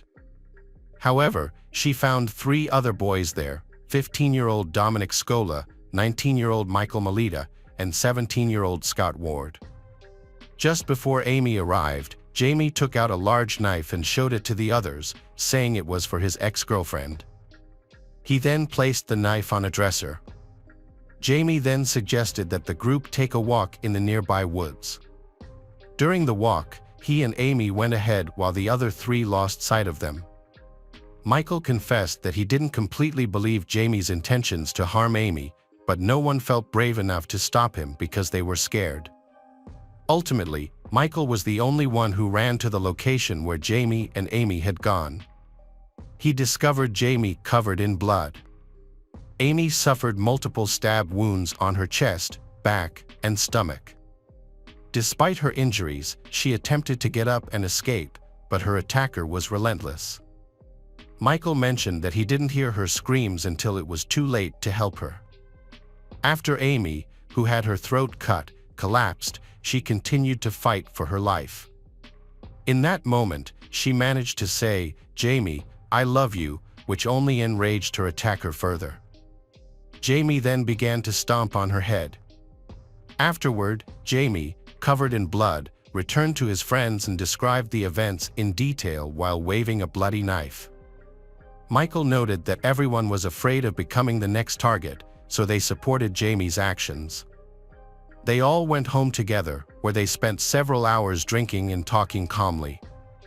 Jamie took a shower to wash off the blood and changed his clothes. Jamie and Michael walked into the woods to where Amy's body was left. It was dark by then. They wrapped her body in trash bags and joked about the situation, showing no remorse or regret. When they reached the pond, they tied several concrete blocks together and threw the body into the water from the dock. Jamie made a sarcastic comment as he drowned Amy's body.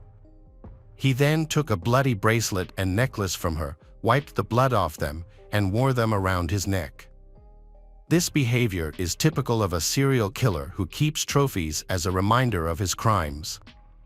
After Michael explained everything to the police, he was asked again how he could be involved in Amy's death. He clarified that he did not stab her, he only helped his friend dispose of her body because he was threatened. Michael confessed that he was afraid of Jamie. He believed that if Jamie learned about his conversation with the police, he would be killed. According to Michael, at first, the group thought the idea of murder was a terrible joke, and they only grasped the seriousness of the situation when it was too late. As the situation progressed, the three friends went along with Jamie's plans to avoid provoking him.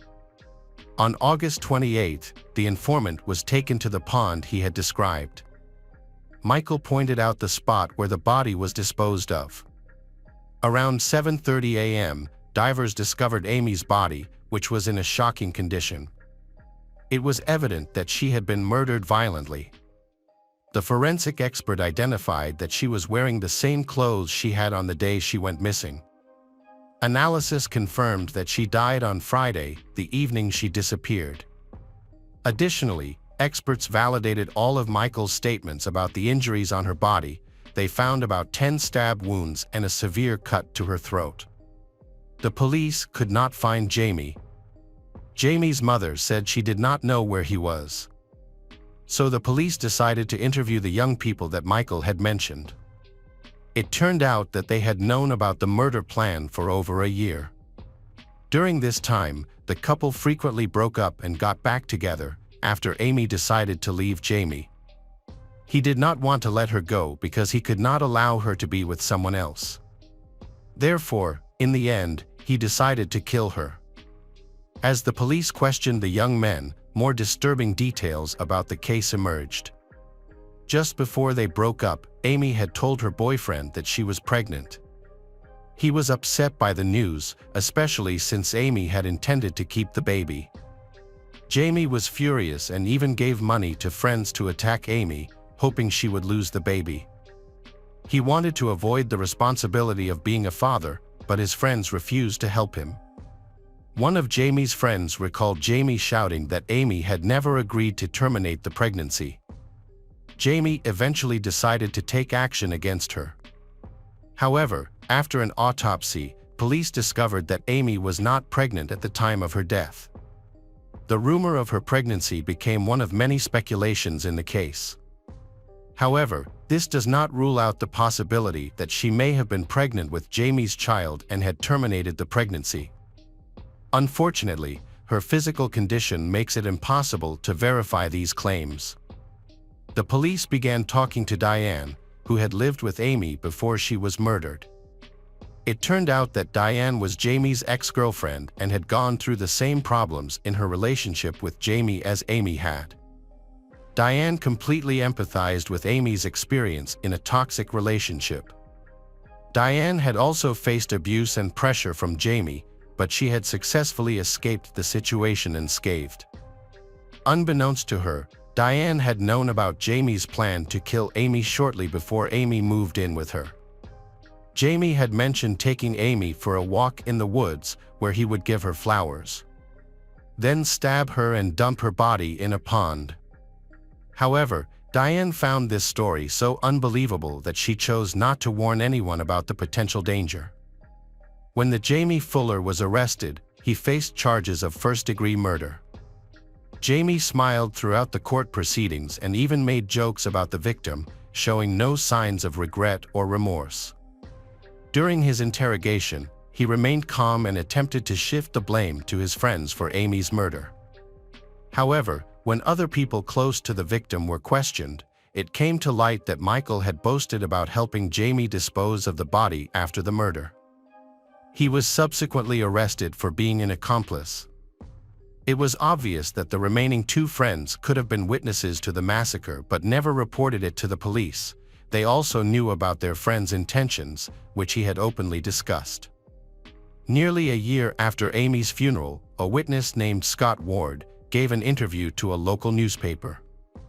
He expressed disbelief over the events and felt guilty for not sounding the alarm sooner, which might have prevented the tragedy. At that time, he was already under investigation. Other teenagers suggested that Michael was not as innocent as he appeared. They claimed he encouraged the murder of the girl and hinted that his involvement in the crime could be more significant than he admitted.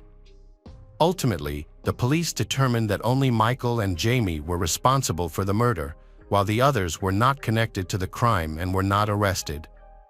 Public outrage grew as people needed to know the truth and find ways to protect their communities from criminals who would harm schoolgirls for no reason. Locals had good reason to believe that all four teenagers were involved in the tragedy. The boys' parents, however, maintained their son's innocence and denied any involvement in the crime. However, police had evidence that Jamie had openly discussed his plans throughout the day. His friends even pressured him to act on them. This behavior showed Jamie was struggling and felt compelled to prove his strength. What motivated Amy's murder? Was it jealousy, a psychotic episode, a desire to harm his child, or provocation? Although the young man was only 16 at the time of the crime, he was tried as an adult. Jamie maintained his innocence and was released on bail of $2,500, which his mother paid. His lawyers pointed out that he had consumed alcohol, and they argued that the combination with steroids could lead to uncontrollable aggression. Therefore, the defense aimed to classify the crime as non-premeditated murder due to insanity, claiming that excessive steroid use can result in psychosis and other mental health issues. The lawyers requested a psychiatric evaluation for Jamie, which involved several assessments by independent experts. All concluded that Jamie was mentally stable and fit to stand trial. Meanwhile, the prosecutor's office argued that the attack was motivated by jealousy. They highlighted the manipulative behavior, strict control, and ongoing assaults that the Amy had endured in the months leading up to the incident. According to Michael's confession, Jamie sought revenge because Amy attended a beach party with her friends. Another friend in the group said Jamie believed that Amy's pregnancy had to be terminated at all costs. The prosecution presented several witnesses, including Jamie's friend Ronald, who had taken carpentry classes with him. In the spring of 1991, Ronald testified in court about Amy's pregnancy. During this testimony, Jamie allegedly mentioned that the only way to get rid of the baby was to kill Amy. Dominic, who was with them that night, testified that he saw Jamie and his girlfriend go into the woods. He then heard some screaming. Dominic then noticed that Jamie had blood on her clothes and hands. Jamie even showed them the bloody knife he used in the attack. The blade was disfigured, indicating extreme violence. Dominic confirmed what Michael had said. Jamie recounted the details of the massacre he had committed. He explained that he first gagged Amy, professed his love for her, and then stabbed her in the stomach. Even then, she was still alive when he slit her throat. Amy told him that she still loved him, which made Jamie so angry that he stomped on her neck and started jumping on her head. The young witnesses claimed that Jamie was sober throughout the attack. They had only consumed alcohol after the murder. Jamie's mother had previously told police that alcohol had a negative effect on him, leading to anger and aggression. She recounted an incident where he nearly destroyed her room in a drunken fight with her. However, alcohol was not a factor in this situation. The forensic expert who testified for the prosecution explained that the stab wound was so deep that it almost went all the way through Amy's body, indicating a high level of hatred behind the murder. There were no signs of sexual violence, suggesting the attack may have been motivated by revenge or jealousy. One of the stab wounds penetrated the bone, disfiguring the knife point, and Amy had extensive bruising on her face and head injuries. Jamie, speaking to the media, claimed that he could not kill Amy because he still loved her. This claim was a lie. His televised declaration of love shocked and devastated Amy's mother, who was struggling to cope with her loss, resorting to sedatives and seeking help from a psychologist. To her, Jamie's display of love was a cruel taunt. The hearing lasted 7 days, after which the jury began deliberating its verdict.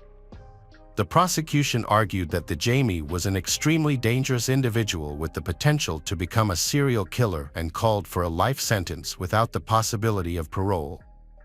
The defense, in contrast, argued that the young man had lost control due to steroid abuse. The jury deliberated for 2 days, taking about 6 hours to reach a decision. Jamie was found guilty on October 23, 1992, and sentenced to life in prison without the possibility of parole. In a separate decision involving Jamie's friend, Michael, who had helped destroy evidence, he was sentenced to 2 years in prison after a hearing on his involvement. The victim's mother, Amy, felt this was an unfairly light sentence for his role in the crime. In 2013, new state laws were enacted that allowed minors convicted of serious offenses to apply for parole. Under these laws, each case had to be assessed individually. As a result of this legal change, Jamie, who had spent most of his adult life in prison, was given the chance for release in 2019 when he was 40 years old. Jamie's request for parole was reviewed but has been postponed indefinitely. The family of the brutal massacre victim has repeatedly appealed to law enforcement, demanding that this brutal man not be released under any circumstances. As of now, he is still incarcerated. Amy's mother struggled to cope with her daughter's death, requiring regular visits to a psychiatrist and a significant amount of medication. In 2009, her health declined rapidly, leading to her passing at the age of 57. Her family believes that her early death was directly linked to the loss of her beloved daughter. Welcome back, mystery lovers. Today's case is going to keep you on the edge of your seat. The case of Michelle Herndon. Michelle Herndon was born in 1981 in a small Florida town with a population of just 7,000. After finishing school, she enrolled at the University of Florida in Gainesville in 1999. Michelle joined the Peace Corps as a volunteer, assisting both people and animals. Michelle suffered from chronic, debilitating migraines.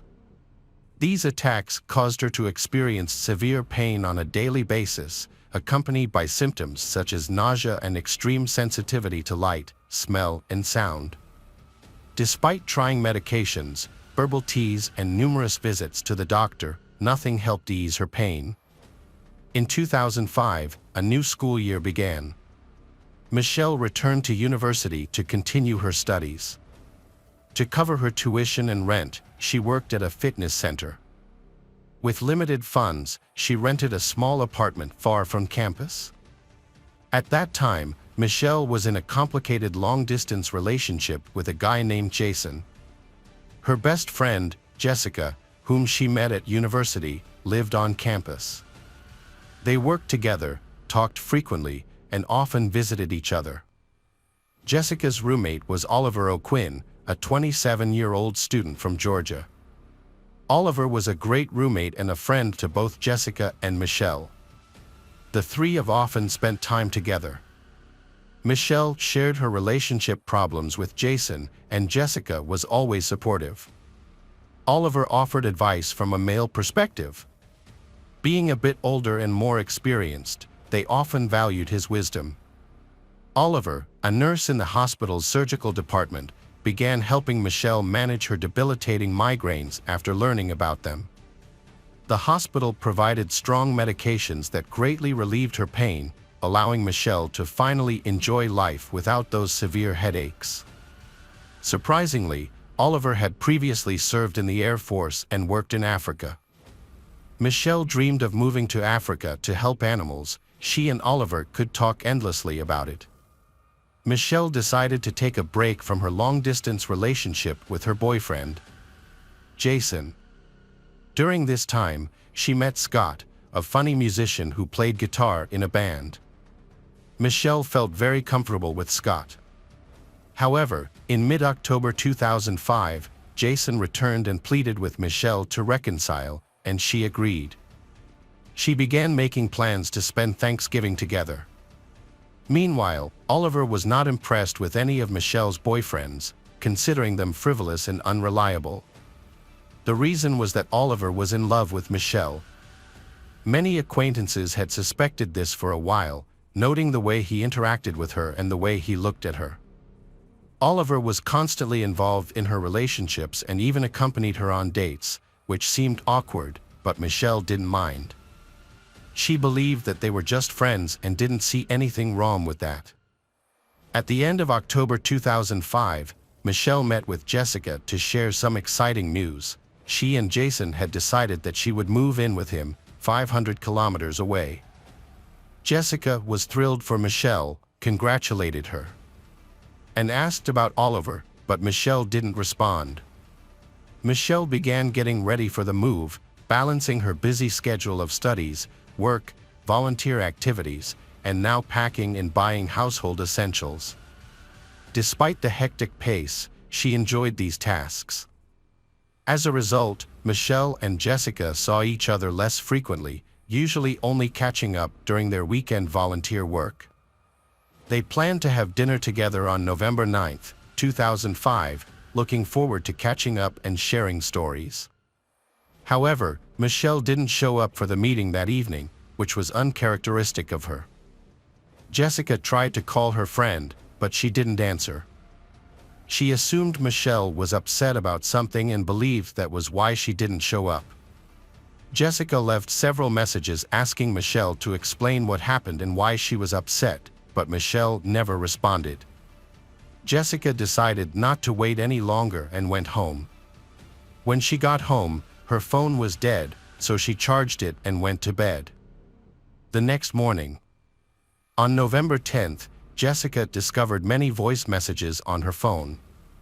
One was from the fitness center where both girls worked. The administrator asked about Michelle's absence, as she had not been at work for a couple of days.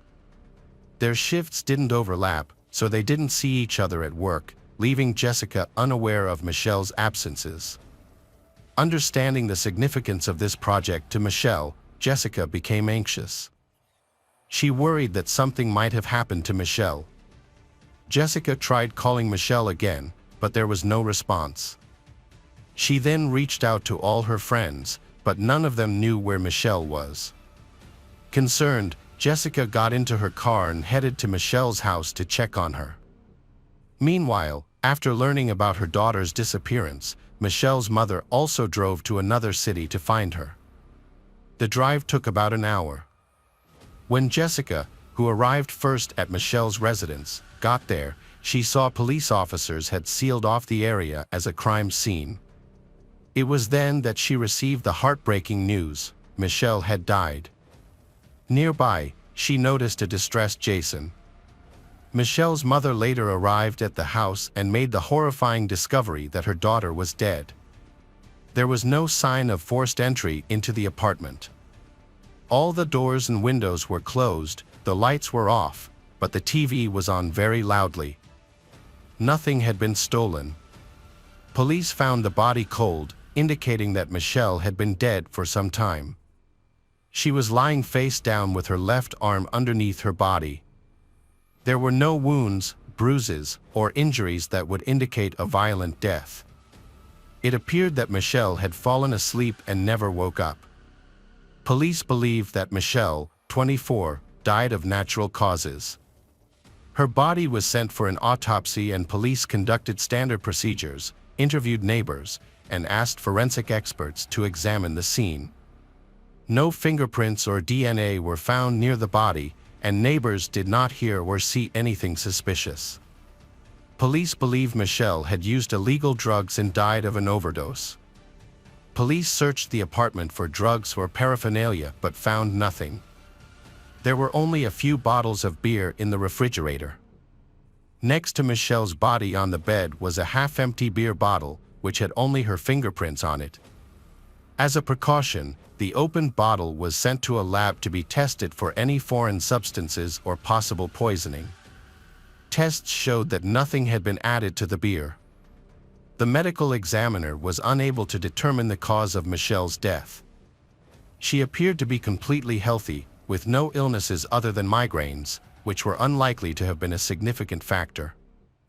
This led to many questions about how a young, healthy girl could fall asleep and not wake up. The position of her body was unusual for a natural death, raising further doubts. The expert concluded that Michelle died on the night of November 8th. The medical examiner is continuing a more thorough investigation to uncover the truth. Meanwhile, the police are looking into who she might have been in contact with around that time. Initially, questions emerged regarding Michelle's boyfriend, Jason, who was the first to arrive at her apartment and call the police. How did he end up there when he lived 500 kilometers away in a different city? Police brought Jason to the police station for questioning. Jason explained that he hadn't been able to contact Michelle for 2 days. Concerned, he drove over 5 hours overnight to check on her. Upon arriving on the morning of November 10th, he knocked on her door, but no one answered. He continued calling and knocking without success. Seeing Michelle's car in the parking lot, hearing her dog barking inside, and her phone ringing, he feared something was wrong. Looking through the window, he saw Michelle lying motionless on the bed. He then immediately called 911. The police arrived, broke down the door and found Michelle's body in the apartment. Jason appeared very sad and distressed. He had an alibi for the time of Michelle's death because he was in another city, so the police released him. The medical examiner provided new information after a careful examination of Michelle's body. A small needle wound was found on her left hand, located under her body. Police contacted her doctor to see if Michelle had undergone any tests or procedures the day before, but the doctor said no. The needle wound was in an unusual location, atypical for an injection. No illegal substances were found in her home and toxicology tests showed no illegal substances in her system. Police also observed that a trash bag may have been missing from Michelle's apartment. They speculate that someone injected something into Michelle, causing her death, and then threw the trash bag away to remove the evidence. Police searched the trash cans on the street near her home and found Michelle's trash because it had not been collected. They found checks and letters with her name on them, along with a syringe and a bottle of painkillers. This prescription drug is very dangerous and an overdose can be fatal. Toxicology testing for this drug had never been done before because it requires a special test. The medical examiner who performed the autopsy had never encountered this drug in her many years of practice. When the final test was done, it was found that Michelle's body contained a very high concentration of the drug, which caused her death without leaving any trace. This drug is not commonly used for general use. It is mainly used by anesthesiologists during surgery. The police interviewed Michelle's friend Jessica and learned about her complicated relationships with Jason, Scott, and Oliver. This information intrigued the police, as they suspected that one of these men might have harmed Michelle out of jealousy. However, who could it have been? Jason had already been ruled out as a suspect. According to a friend, Michelle's relationship with Scott was very brief and hadn't really developed. He understood when Michelle returned to her ex and stayed out of her life. Michelle was deeply in love with Jason and wanted to be with him, while she saw Oliver as just a friend, although he wanted more from her. Oliver soon became a suspect. In hindsight, Jessica realized there were many warning signs in Oliver's behavior. He followed Michelle everywhere, but it seemed sweet and innocent, so no one saw him as a threat. During a conversation with the police, Michelle's grief-stricken mother mentioned that the last time she spoke to her daughter was around 11 p.m. on November 7th. This made her the last person to speak with Michelle. Michelle's final words to her mother were that Oliver was supposed to come over to help her fill out some documents.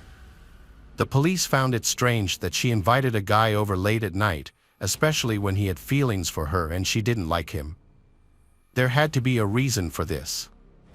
It was revealed that Oliver worked in the hospital's surgical department and had access to a variety of drugs, including painkillers. He had previously helped Michelle with her migraines. Michelle's landlord, Peter, came to the police station to share a strange story about her. About a week before Michelle died, Peter needed to pick up some things from her apartment but couldn't get in touch with her. This was unusual for Michelle, who always paid her rent on time, kept the apartment clean, and didn't ignore him. Concerned, Peter went to the apartment and knocked on the door, but it took a long time for anyone to answer.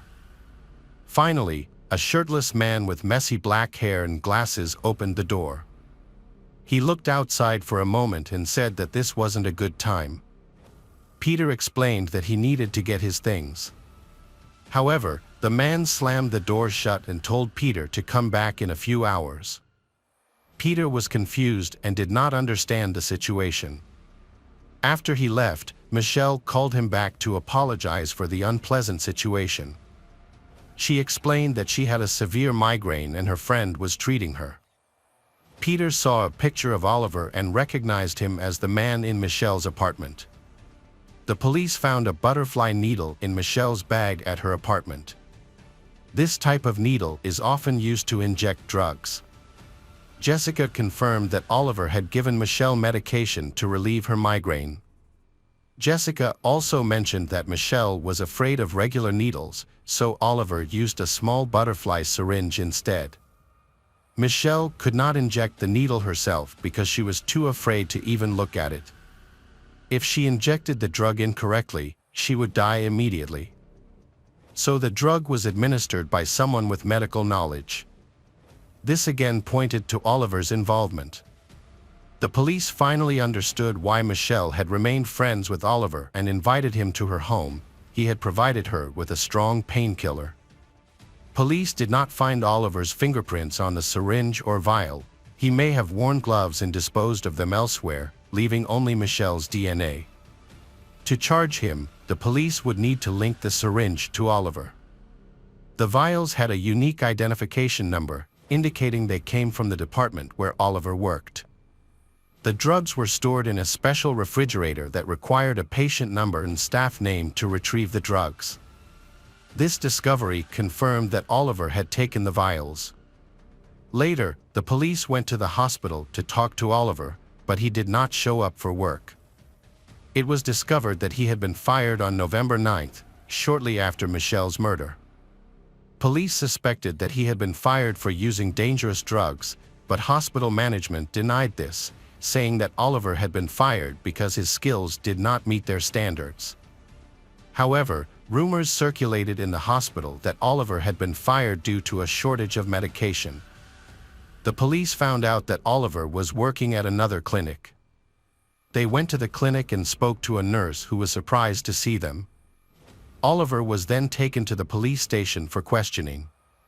He said that he had heard about Michelle's death from someone and expressed his condolences. The police were surprised and asked if they were close friends. Oliver replied that they were just acquaintances. The police then asked why he talked to her on the phone every day.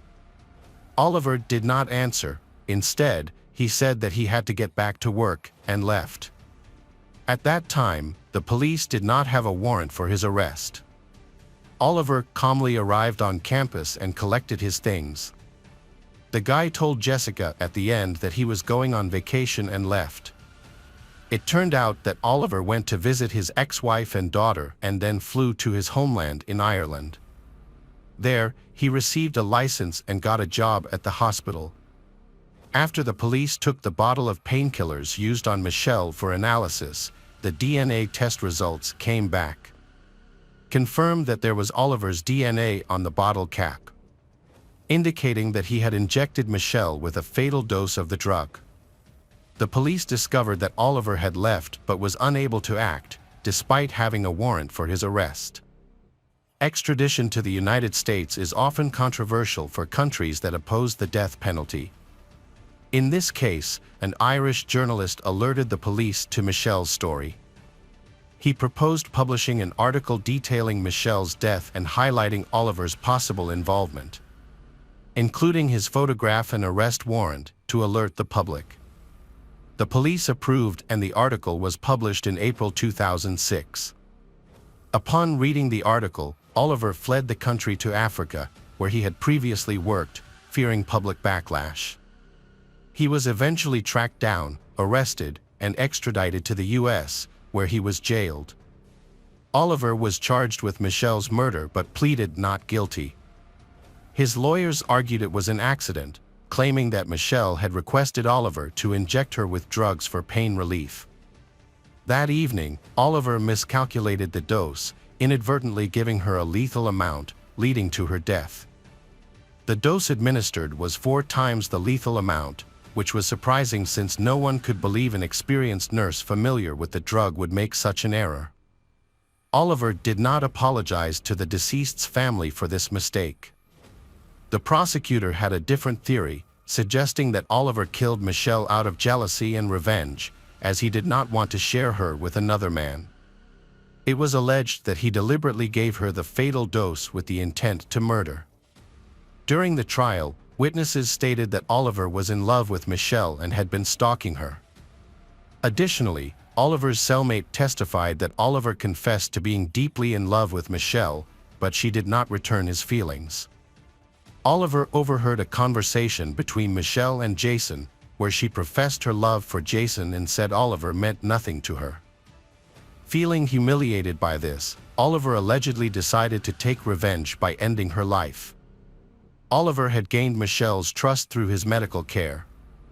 However, he exploited this trust by injecting her with a quadruple lethal dose of medication. As a result, the jury convicted Oliver O'Quinn of first-degree murder, and he received a life sentence without the chance for parole.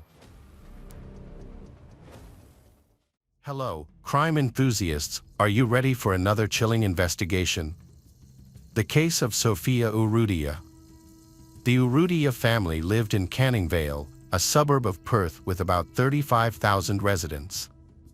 The family included 7 members and a dog. The children were Isabel, the youngest at 3 years old, Sophia, who was 8, Ines, 11, and Gabriel, who was 14. The parents, though busy with work, maintained a close relationship with their children and treated them well. Josephine, the mother, was a loving and caring woman who worked hard to provide comfort for her family and manage the household. Caring for children from toddler to teenager is a challenging task because the needs of children at each stage are different. The father often had to go on business trips to Hong Kong, resulting in frequent absences from home. 8-year-old Sophia Urrutia, a girl attending a Catholic elementary school where she was loved by all her classmates and teachers. Sophia was well-mannered, naturally tactful, inquisitive. She helped her mother and took care of her younger sister. Sophia had many hobbies, including painting and dancing. Her uncle, who lived with them, often helped with the children and frequently took them on outings. On June 26, 2006, the kids eagerly await a trip to the mall, little do they know that a dangerous force is also at work there. It was a regular weekday. The uncle picked up the children after school, and they went to the local shopping center, Leominster. It was a small shopping area, but it had everything local residents needed. 3 children were with their uncle, 14 years old Gabriel, 11 years old Ines, and 8 years old Sophia. During their walk, Sophia excitedly shared that she had been chosen to perform an interesting Indonesian dance. She was thrilled and proud, and her uncle and siblings praised her. While at the shopping center, Sophia needed to use the restroom and informed them at the checkout. Being familiar with the shopping center, her uncle allowed her to go alone while they finished unpacking and paying for their items. The restroom wasn't far, and Sophia ran off by herself. The uncle watched her until she entered the restroom, not realizing it would be the last time he saw her alive. After paying, they left the store and went to wait for Sophia outside the restroom, but she took longer than expected. Concerned, the uncle moved closer to call out to her, but there was no response. He didn't enter the women's restroom, so he sent Gabriel and Ines to check both the women's and men's restrooms. Ines knocked on the women's door, but there was no answer. Gabriel checked the men's restroom, but it was silent. They also tried the nearby disabled restroom, where they heard some noise, but a male voice responded that it was occupied, scaring them away. Worried, Gabriel and Ines thought Sophia might have exited through another door, possibly heading to a restaurant or becoming lost in the shopping center. Sophia's uncle waited in the hallway, while the rest searched for her around the shopping center. After 10 minutes, Gabriel couldn't wait any longer and went back to the toilets to call out to her, thinking she hadn't heard him. As he approached the disabled toilet, the door suddenly swung open. A tough-looking guy, about 20 years old, emerged. Their eyes met briefly, and Gabriel instinctively felt something was wrong. Gabriel immediately noticed Sophia's discarded school uniform in the waste bin. He moved closer and saw a lifeless, naked body on the floor. By then, the guy had already run down the corridor and was out of sight. Gabriel rushed to Sophia, but she showed no signs of life. He began to scream in the toilet. The uncle and the other children who were with Sophia at the mall that day quickly arrived at the scene. The police were called immediately, and mall security was notified. The entire mall was closed.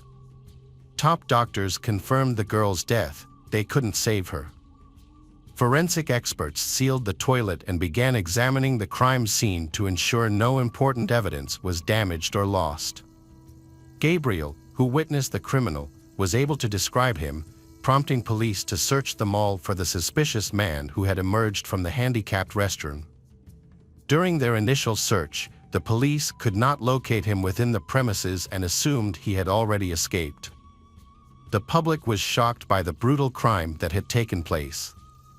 In what seemed like a safe, quiet place, no one imagined that letting a child go to the toilet could result in losing them forever.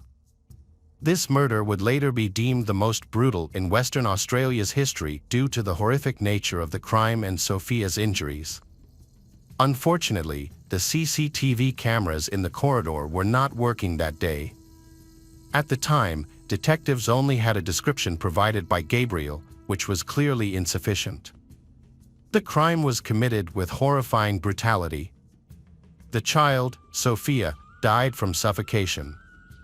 The attacker not only cut off her air supply but also squeezed her neck so forcefully that her larynx was completely crushed. Her arms were dislocated, and she suffered severe injuries and ruptures due to forced sexual assault. The forensic expert concluded that the attack lasted about 5 minutes, during which the attacker brutally harmed she.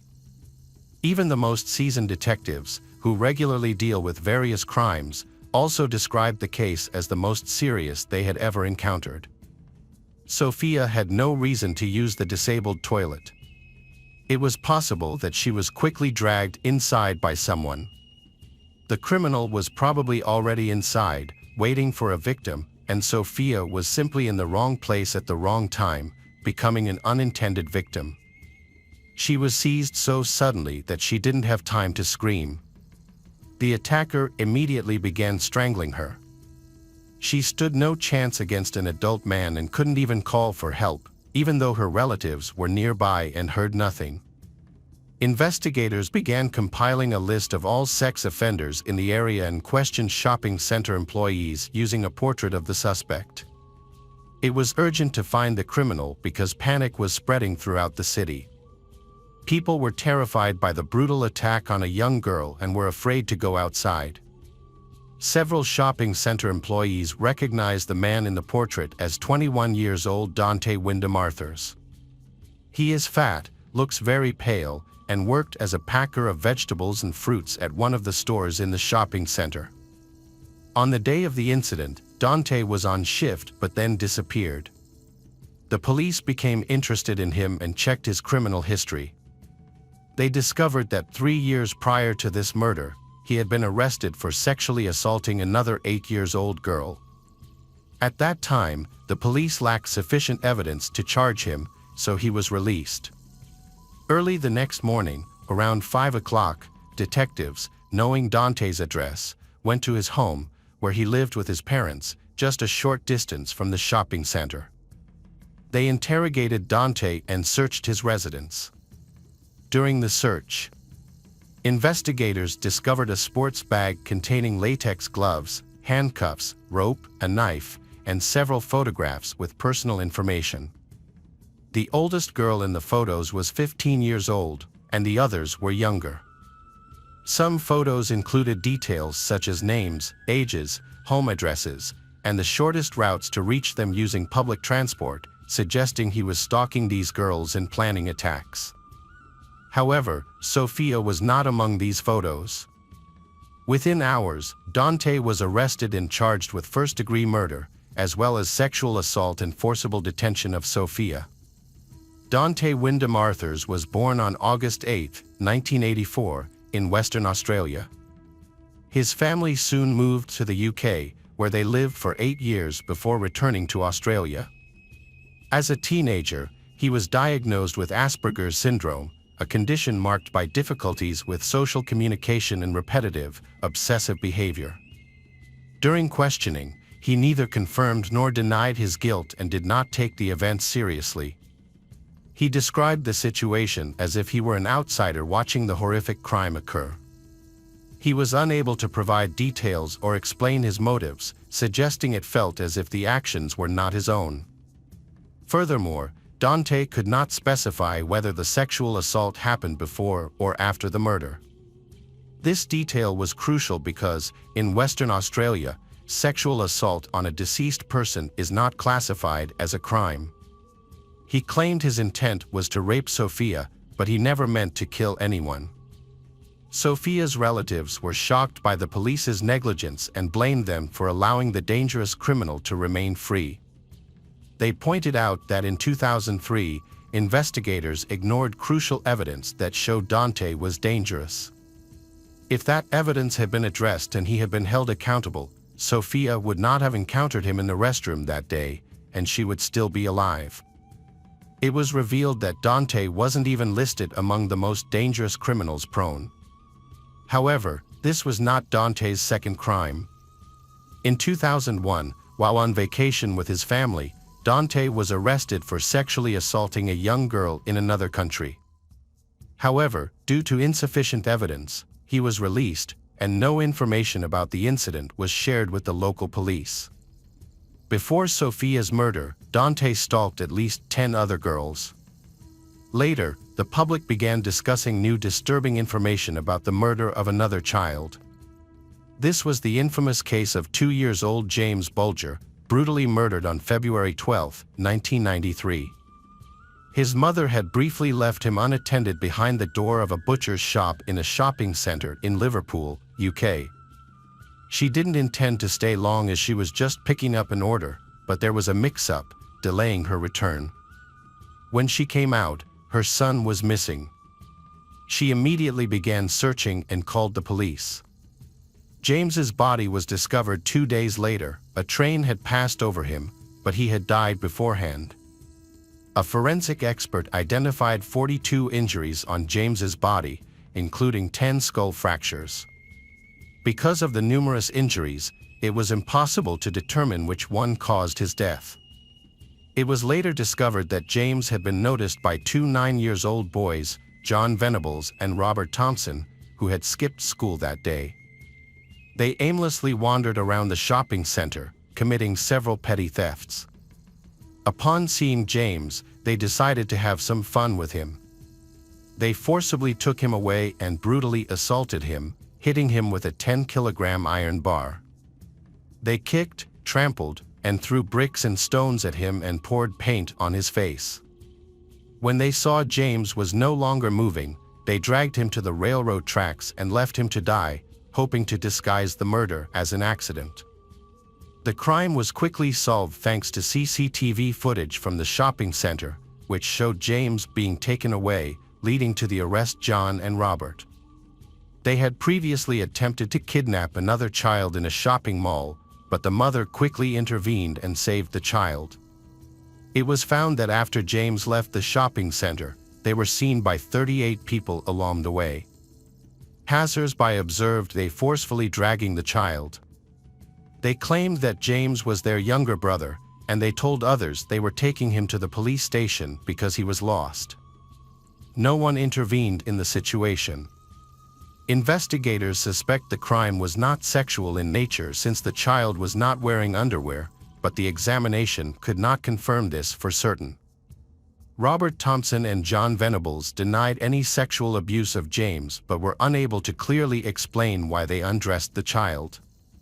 John and Robert were sentenced to imprisonment for an indefinite period, meaning they would remain in prison until authorities determined they were no longer a threat to society, with a minimum sentence of 10 years. However, due to public pressure, their minimum sentence was increased to 15 years in July 1994. In 1997, the House of Lords overturned this decision, reducing the minimum sentence back to 10 years. Consequently, they served only 8 years in prison and were released in June 2001. By their release, they had completed secondary and advanced level education. While in prison, they suffered from post-traumatic stress disorder, with John frequently experiencing nightmares about James. Importantly, they were given new identities and guaranteed complete anonymity. Any publications revealing their new identities or showing their photographs were officially prohibited. The authorities believed they deserved a second chance at a normal life, and this measure was also taken for their safety, as it was feared that the public might harm them. The public was outraged by the lenient punishment and the protection of their identity. People wanted to know their names and whereabouts to avoid any potential danger. There was skepticism about their ability to reform, which proved justified. On March 2, 2010, John was sent back to prison for storing and distributing explicit photos of children. He received a 2-year sentence and was released in February 2018. Then, he to be charged again. John faced charges for possessing explicit child photos, leading to a 40-month prison sentence. There were reports that he might receive a new identity and undergo plastic surgery at the state's expense to keep his identity hidden, a move James's parents strongly opposed. In July 2019, UK authorities discussed the possibility of relocating him to Canada, Australia, or New Zealand, as maintaining his anonymity in the UK had become too costly. There is almost no information about Robert Thompson. The only known fact is that he was forbidden from communicating with John and was relocated. It is unknown whether he reformed or returned to crime like John.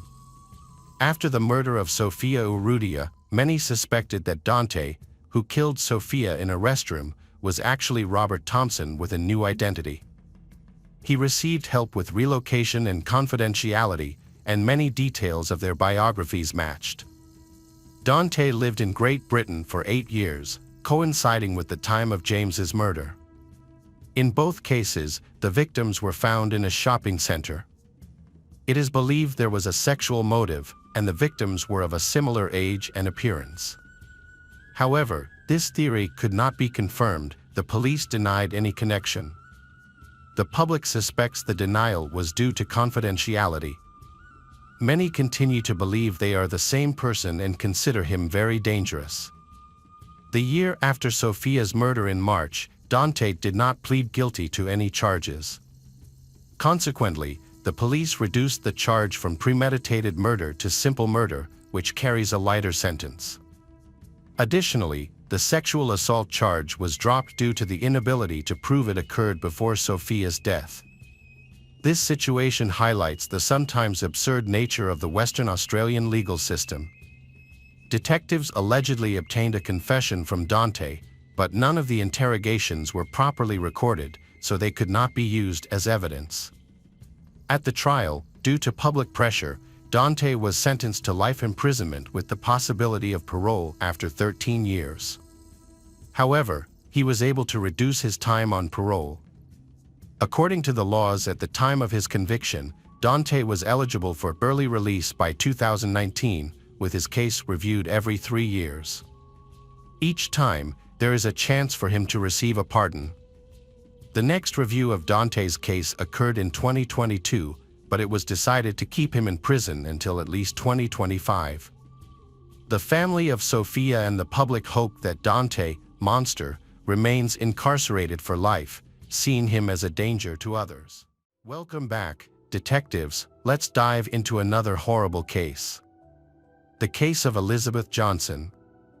Elizabeth Johnson was 23 years old, and her husband was 25. They lived in Tempe, Arizona, USA. Although on the surface they appear to be a happy couple, their reality is much different. Elizabeth's life has been through many hardships, which have negatively impacted her relationships. Her parents were addicted to illegal substances and barely cared for her, forcing her to grow up in poverty. Fortunately, her time in this dreadful environment was short-lived. Her mother passed away when she was still young, drowning after losing consciousness from an overdose of illegal drugs. At that time, her father was also in a state of madness and could not help her. A few years later, her father died from liver disease, which was also linked to his addictions. After these incidents, Elizabeth was sent to an orphanage. Several families adopted her, but then they returned her to the orphanage. These childhood damage caused Elizabeth much suffering. She had behavioral problems and was often labeled a problem child. Now she's faced with adult problems that she doesn't know how to handle. Those who knew her well said she was immature for her age, and she lived in constant fear of abandonment. This fear made her intensely jealous of her boyfriend, Logan. Elizabeth had difficulty controlling her emotions, leading to severe psychological stress. This often resulted in conflicts with her lover, Logan. During these conflicts, she frequently lost control and sometimes physically attacked him. Her immaturity made her unable to understand her own actions. Despite this, Logan loved her, and they got married after dating for a few months. He hopes that marriage will help she change.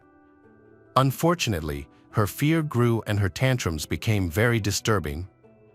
For example, during a picnic, they had a fight, and Logan narrowly avoided falling into the fire. He only suffered minor burns. However, when she wasn't aggressive, they seemed like a great couple. Treat each other well and have the ability to become an ideal family. Logan was already suspicious of Elizabeth's change, but he continued to hope for the best. Sometime after the marriage, they discover that Elizabeth is pregnant, which was a big surprise for them. They feel unprepared to become parents. Initially, they had planned to establish themselves before having children, so Elizabeth decided she did not want to become a mother. However, she later changed her mind and chose to continue with the pregnancy. Their son, Gabriel, was born on May 3, 2009. Unfortunately, this did nothing to make Elizabeth more mature. She still behaved like a child. According to those around her, her anger outbursts became unpredictable. During these times, she would latch on to minor issues to provoke conflicts. Gabriel is quite difficult, and she has to try very hard to control him. The boy always wanted to be comforted, and whenever Elizabeth left him alone, he would start crying. His cries irritated her, causing her to lose her temper and yell. It was a chaotic situation, and Logan trying to stay calm for the sake of the child. During that period, Logan worked hard to support his young family, which often kept him away from home.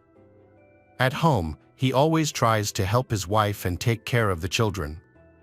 He wanted to be close to his son, but Elizabeth's temperament made things difficult. Not only was she as volatile as before, but baby's constant crying and irritability made her ready to lash out at Logan over minor issues. Her jealousy increased. She becomes more suspicious of Logan's interactions with other women. Her fear of being abandoned turned into panic, haunting her. Everything is getting worse and worse. Elizabeth accused Logan of loving their son, Gabriel, too much. She even grew jealous of the child, convinced that Logan loved her less since his birth. During her angry outbursts, her behavior became more extreme. She started smashing things, including household appliances and dishes. On one occasion, she even took a kitchen knife and cut up the sofa and her son's bed. Logan finds it very difficult living in such an environment. During these episodes, he feared for his life and the safety of the son. He wanted to be close to his child, but he didn't want to continue to endure Elizabeth's anger. Finally, he ran out of patience, especially when Elizabeth didn't change. After a few months of living like this, Logan announced that he wanted a divorce and moved out with his son, Gabriel. Elizabeth's childhood fears and traumas return, but she never takes responsibility for what happened. Instead, she blamed her husband, Logan, calling him narrow-minded. Worst of all, she began to threaten to give Gabriel up for adoption. Logan assured her that he could take care of the baby himself, making such an action unnecessary. Unfortunately, Elizabeth saw this as a new way to manipulate the situation and frequently used this threat against Logan. When Logan consulted a lawyer, he learned that by law, Elizabeth could not arbitrarily let someone else adopt their son, Gabriel. If the child's biological father disagreed, they would need to settle custody arrangements in court. Elizabeth could have given full custody to he, but she didn't want to. She just wanted to control him longer and get revenge. Eventually, they divorced, and they were granted joint custody. However, her erratic behavior made he feel it was unsafe for their son, Gabriel, to stay with her, so he sought full custody. This process took time. Meanwhile, the boy lived with his father, and his mother visited him according to their agreement. Over time, Elizabeth seemed to become less anxious and calmer. What happened at Elizabeth's house when Logan wasn't there was unclear. The situation might have been worsening. As Christmas approached, Logan planned to spend the holiday with his family. He had a grand vacation in mind. They would meet Santa Claus and give Gabriel his first Christmas presents. But this plan was not to be. On December 18, 2009, Logan was supposed to pick up Gabriel from Elizabeth's house around 4 p.m. However, when he arrived, no one opened the door and the car was not in the driveway. This was strange, because they had planned that he would visit and he will take Gabriel away. Then, he continued to knock. By this point, they had a well-established custody arrangement for the child. Everyone was accustomed to it, so Elizabeth's actions seemed unusual. She couldn't just take Gabriel and go wherever she pleased. Logan looked through the bedroom window and saw furniture boxes scattered and emptied on the floor. He thinks she's gone crazy again. She must have packed her things and taken Gabriel away to an unknown location, so he became very worried and immediately contacted the police. Unfortunately, by law, nothing could be done because Elizabeth was Gabriel's biological mother. She was the child's legal guardian. The authorities ignored Logan's worries. Although this made he feel discomfort, he was forced to go home. For the following days, nobody managed to reach Elizabeth. She remained silent. No one understood what had happened, making the situation more complicated. Only Logan and his family were interested in the search. The police ignored his warnings that Elizabeth could be a danger to Gabriel. He had no choice but to do everything to contact she. Unexpectedly, on December 27th, he received a message from an unknown number, but it was clear it was from Elizabeth. She wrote that he would never find his beloved son, Gabriel. She was leaving the country, and when she arrived, she would send him the exact address where he could find Gabriel's body. She also added that, earlier, she had strangled her son, Gabriel. After hearing these words, Logan could barely stand, but he immediately called the unknown number. At first, Elizabeth ignored those calls, but finally answered on the 6th attempt. Logan insisted that she was lying and that Gabriel was fine. However, Elizabeth claimed to have strangled the baby and put it in a trash bag with diapers and then threw it into a dumpster. She said it was revenge for his countless betrayals. After this, Logan contacted the police, but to his surprise, he was again told that they could do nothing. The police did not take what Elizabeth said seriously. The next day, the police got involved because Elizabeth will have to attend the final trial for custody of Gabriel, but she did not appear in court as expected. So they started looking for her. They quickly determined she had gone to San Antonio, Texas. Shortly after moving there, she sought employment and attended a nightclub casting to become a dancer. Other dancers remembered her well and identified her from photographs. She was seen attending the casting alone, without Gabriel. However, after that, she did not appear. From the first time we met, everyone realized that she had a very bad personality. Detectives found that Elizabeth had tried to get jobs at 2 nightclubs at the same time. However, then, her actions became puzzling because she didn't start working at either place. Investigators tried to determine the last time she was with Gabriel before she called Logan to report the murder. From trip records, they learned that on December 27th, she bought a bus ticket traveling between states. Gabriel did not accompany her on this trip from San Antonio to Florida. The investigation brought them to Miami on December 29th, where Elizabeth was arrested at a motel. Investigators questioned her about Gabriel's whereabouts and interrogated her about messages and a call to Logan. She denied the accusations, claiming she only wanted to annoy and get back at he. She mentioned she was heading to San Antonio to meet a couple interested in adoption. This was actually about illegally handing over a child to strangers. She claimed that she spent 3 days with they to ensure they were suitable and capable of caring for Gabriel. On the 3rd day, they met at a park. She gave Gabriel to they and left to begin a new life. She couldn't recall their names or contact details. But after some thought, she mentioned that the woman might be named Cheryl. It all sounds unreasonable, and the most confusing thing is that Elizabeth decided to leave Gabriel with a stranger, while Logan wanted to take care of the boy himself. Why is it necessary to separate the child from the father and find another family to raise the boy? That is illegal. Elizabeth had no answers to these questions. Law enforcement officers searched the San Antonio landfill using specially trained dogs, as there was a chance that the tip given to Logan was true. However, Gabriel's body was not found there. Then, authorities focused their attention on a family suspected of illegally adopting Gabriel. For Logan, this lead was his last hope of finding his son alive. Logan recalled a similar incident 6 months earlier. On that occasion, she went to the airport with Gabriel, seemingly planning to start a new life. Luckily, she didn't make it to the plane and was arrested by the police for trying to kidnap Gabriel. Elizabeth recounted that she cried a lot at the airport. And then, she met a 40-year-old woman named Tammy Smith. Seeing her hugging Gabriel and crying, Tammy decided to comfort her by expressing sympathy. She confided in Temmie that she felt incapable of being a good mother to her baby.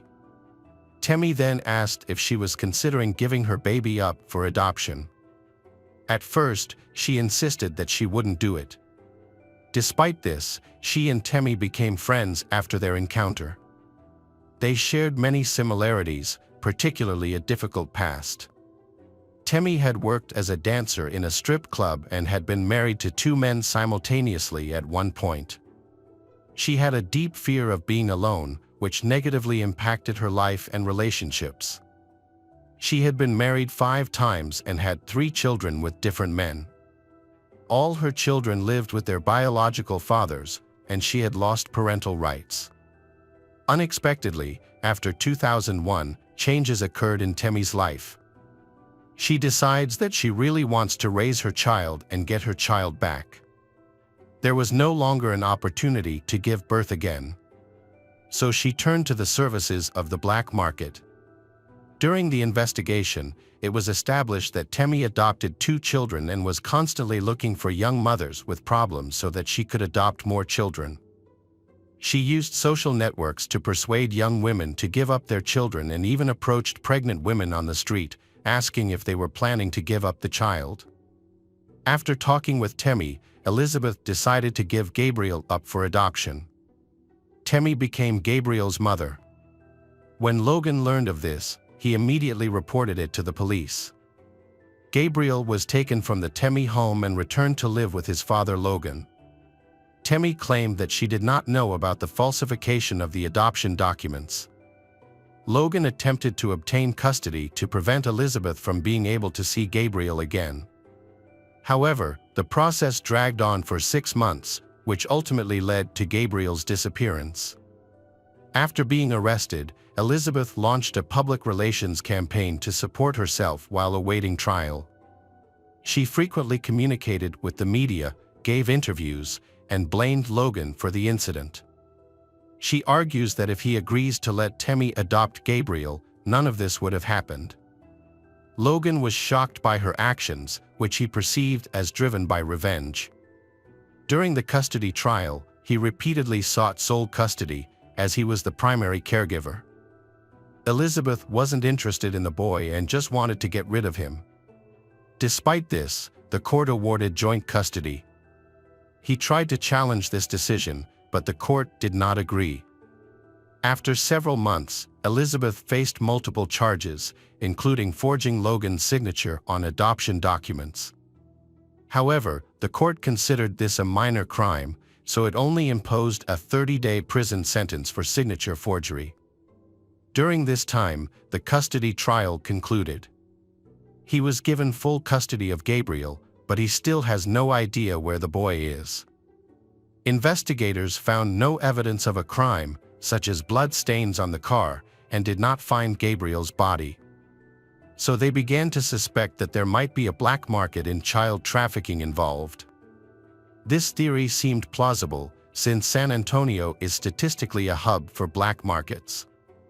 Elizabeth had been in the city for some time, so it is likely that she had contact with organizations involved in child trafficking. During this time, she lived in a motel with her child, Gabriel, but later moved out without him. This is a common tactic used by these organizations, which often conduct exchanges in inexpensive motels to avoid drawing attention. Suspicion was heightened by the fact that Elizabeth had no relatives or acquaintances in San Antonio, suggesting her choice of location was deliberate. These factors all corroborate the initial story the detective shared after her arrest, suggesting that Gabriel may have been with strangers. The biggest challenge was keeping track of the child, which was almost impossible, as he was so young. There were several indirect signs. After arriving in San Antonio, Elizabeth posted on social media that if you want to do something, you will find a way to do it. In another post, she mentioned starting a new life. Later, she shared a photo showing 2 diamond rings. Logan knew she couldn't afford such expensive jewelry, valued at over $20,000.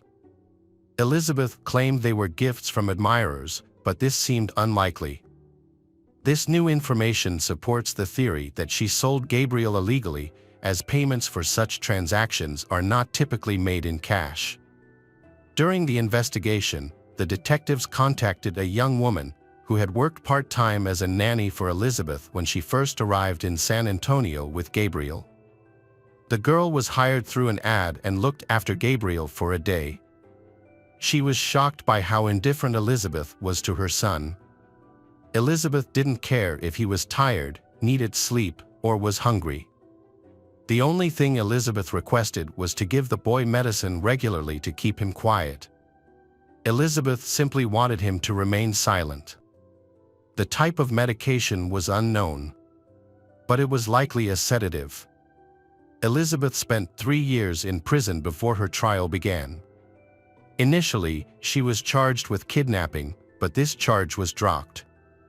At that time, the law allowed a mother with joint custody to move across the country with her child, so it wasn't illegal. She was later charged with endangering Gabriel's life. The trial lasted 2 days, after which the jury found Elizabeth guilty. She was sentenced to 5 years and 3 months in prison. This decision angered many people. Logan was shocked when his 7-month-old son, Gabriel, goes missing, but Elizabeth is given only a light sentence.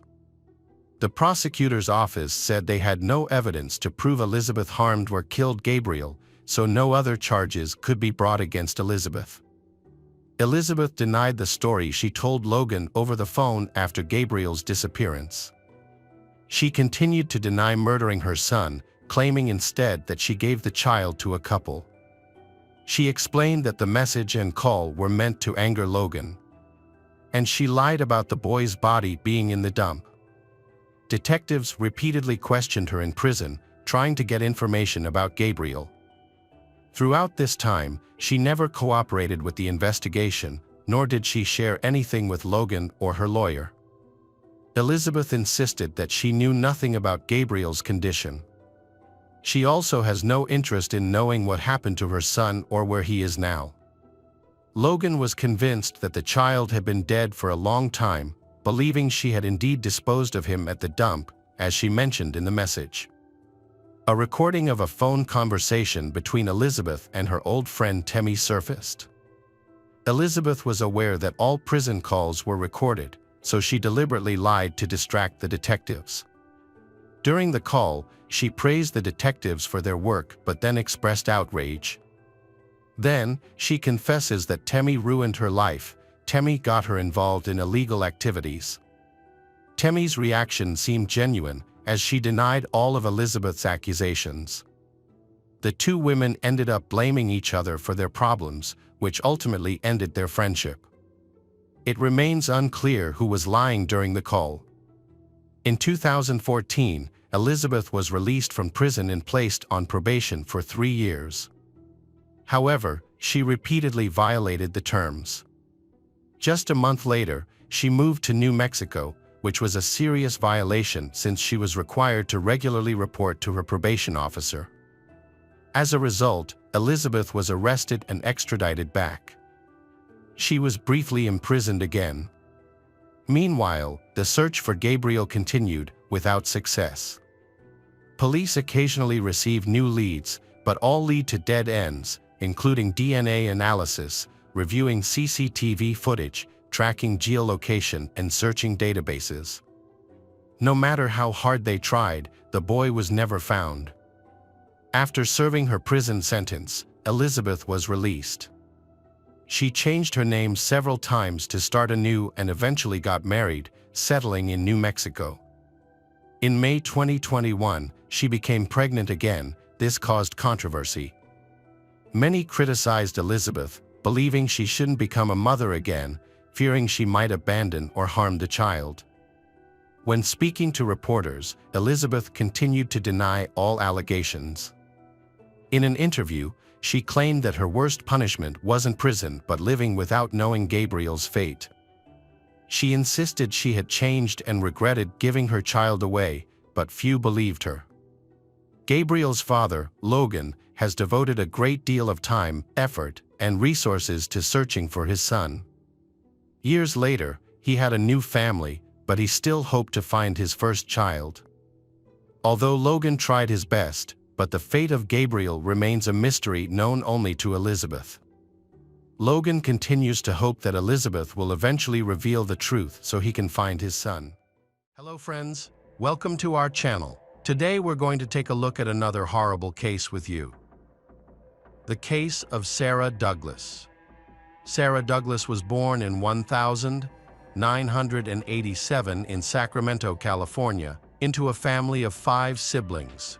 They always get along and help each other. From an early age, her parents commented that she was a girl with a gentle and cheerful personality. However, during her teenage years, her personality changed significantly.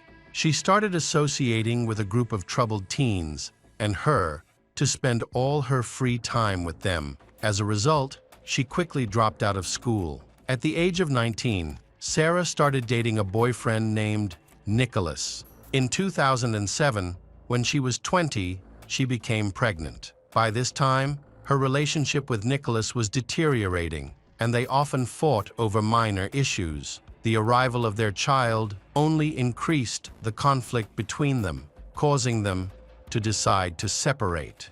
Nicholas moved to Santa Rosa, a city 150 kilometers away, where he began a new life with another woman. Despite being separated, he still cares for their son, and the two share custody. Sarah found herself in a challenging situation. As a young single mother, with a young child to care for, and education level is not high, she had difficulty making ends meet. Her parents were busy raising their own younger children and couldn't offer her much support. Although her mother and sister helped whenever they could, it still wasn't enough financially. She needed to find a way to earn money.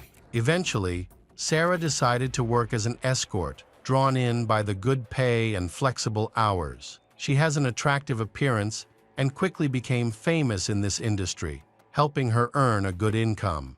However, she did not know much about the risks involved in this profession. After a few years as a call girl, she met Orville Fleming, a man who gave her the stability and security she had always craved. She hopes to quit her current job, find a husband, as well as a father for her son, and finally get her life on track. She believes so blindly in her dream that she does not notice the dangers around her. Orville Fleming was born in 1958 in California.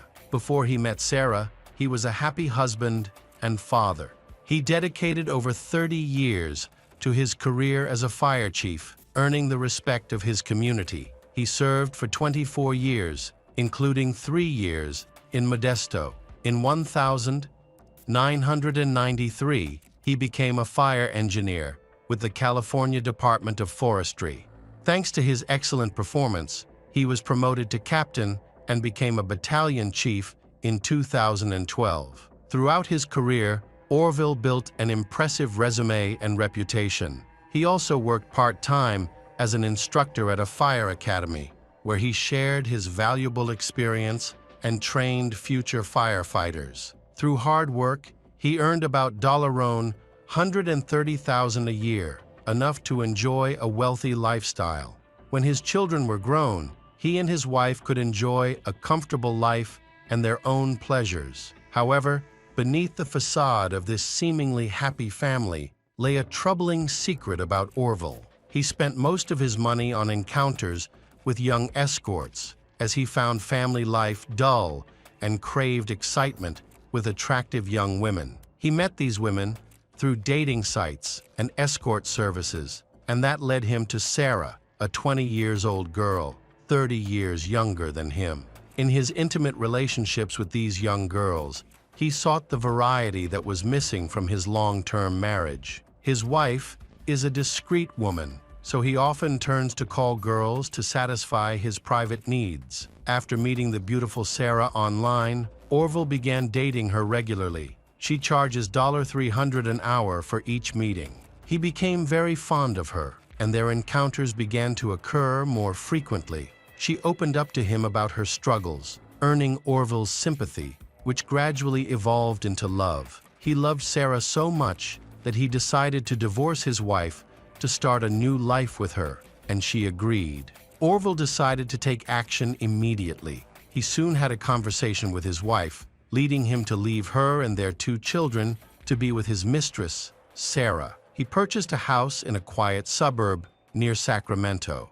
Sarah joyfully shared the news with her family, believing that her life would improve and that she could finally create a stable family. She promised Orville that she would quit the escort service and never return to that line of work. Everything seemed to be going well. However, Sarah's family was concerned about the age difference between her and her boyfriend. She was only 24 years old, while her boyfriend Orville was 54 years old enough to be her father. However, he seemed to be a thoughtful family man, which helped ease their worries. They saw this as a happy time in Sarah's life and supported her, not wanting to affect her happiness. At the start of their life together, everything seemed perfect and joyful. Orville tries to arrange the house so that Sarah and her son feel as comfortable as possible. She gave up her job as a call girl and started a normal life, becoming a housewife. Their life felt like a fairy tale, a perfect home, and a loving relationship. Sarah wishes to have a closer relationship, and she also wants to marry Orville. Her dreams seem to come true when Orville presented her with an expensive engagement ring, adorned with a large diamond. She accepted his proposal, but her happiness was short-lived. Orville turned out to be very jealous and controlling. He was possessive and wanted to monitor her every move, making her report on everything she did. He realized that she was financially dependent on him, and he used that to control her life, making her completely attached to him. The relationship lasted several years until Sarah grew impatient. Orville exhibits obsessive behavior and wants to control the people she interacts with, even in public. This led to suspicions and arguments between them. Additionally, conflicts arose with Orville's wife, Megan, who was still legally married to him.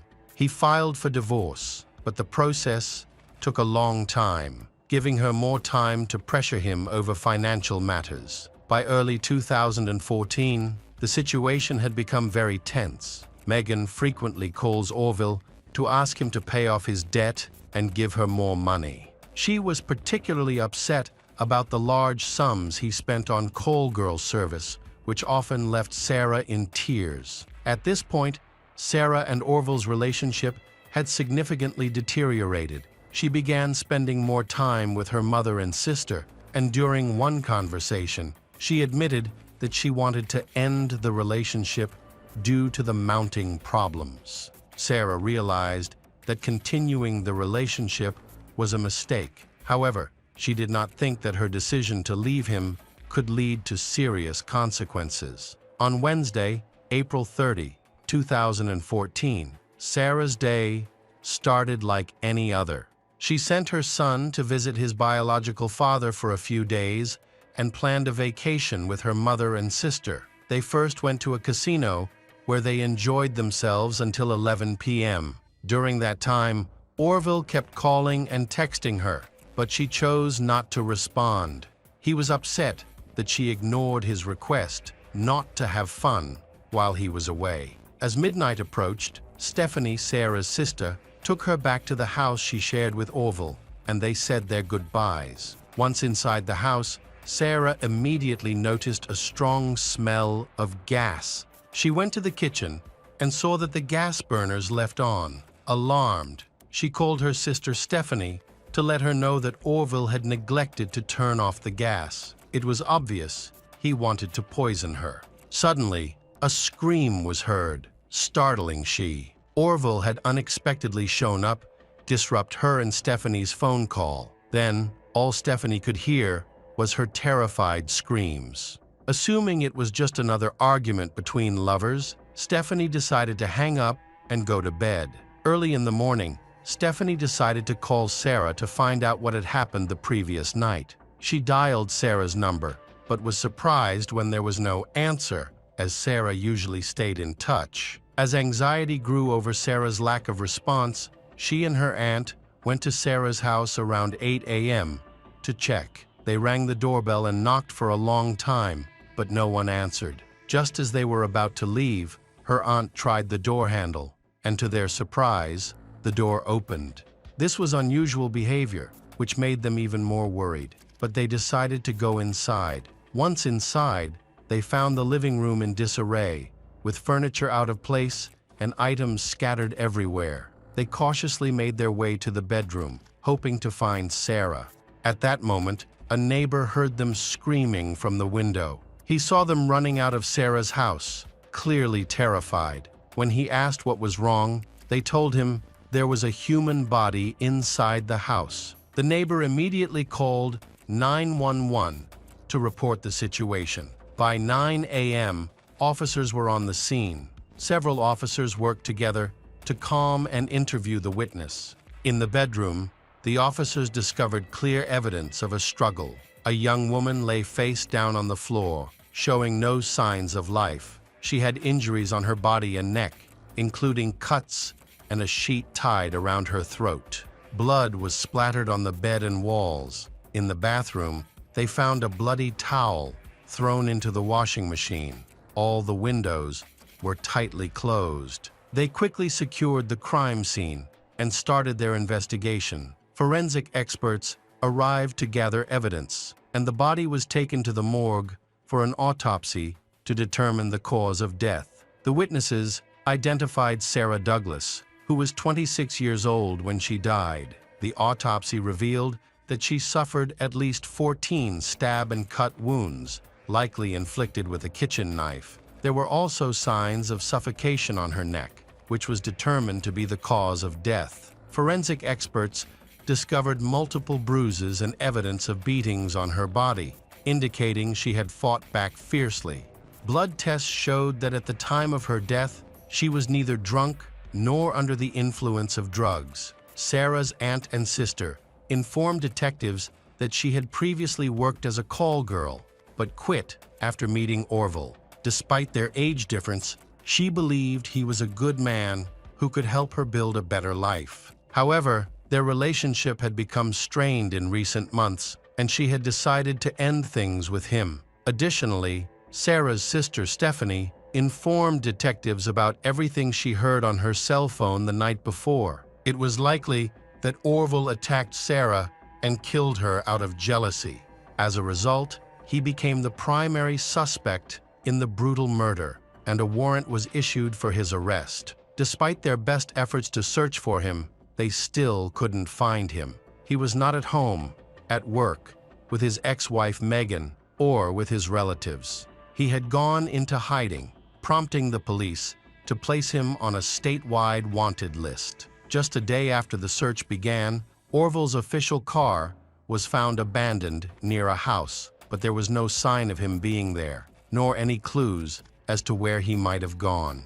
Police have gathered detailed information about Orville and issued a wanted poster, stating that he is a particularly dangerous criminal. The database indicated that he owned 2 pistols, but they were not found in his car or at the murder scene. It is believed he was carrying them and may resist arrest. Citizens were alerted to stay vigilant and report any suspicious individuals, while also being advised to exercise caution and avoid confrontations with Orville, who may be armed and very dangerous. The search operation lasted over 2 days. During this time, family and friends gathered near Sarah's home, closely following the search and hoping for any news. They came to honor her memory as a victim of domestic violence. The media also took a keen interest in the case, tracking the police investigation closely. Orville's colleagues were equally shocked by the incident. They knew him as a kind, positive person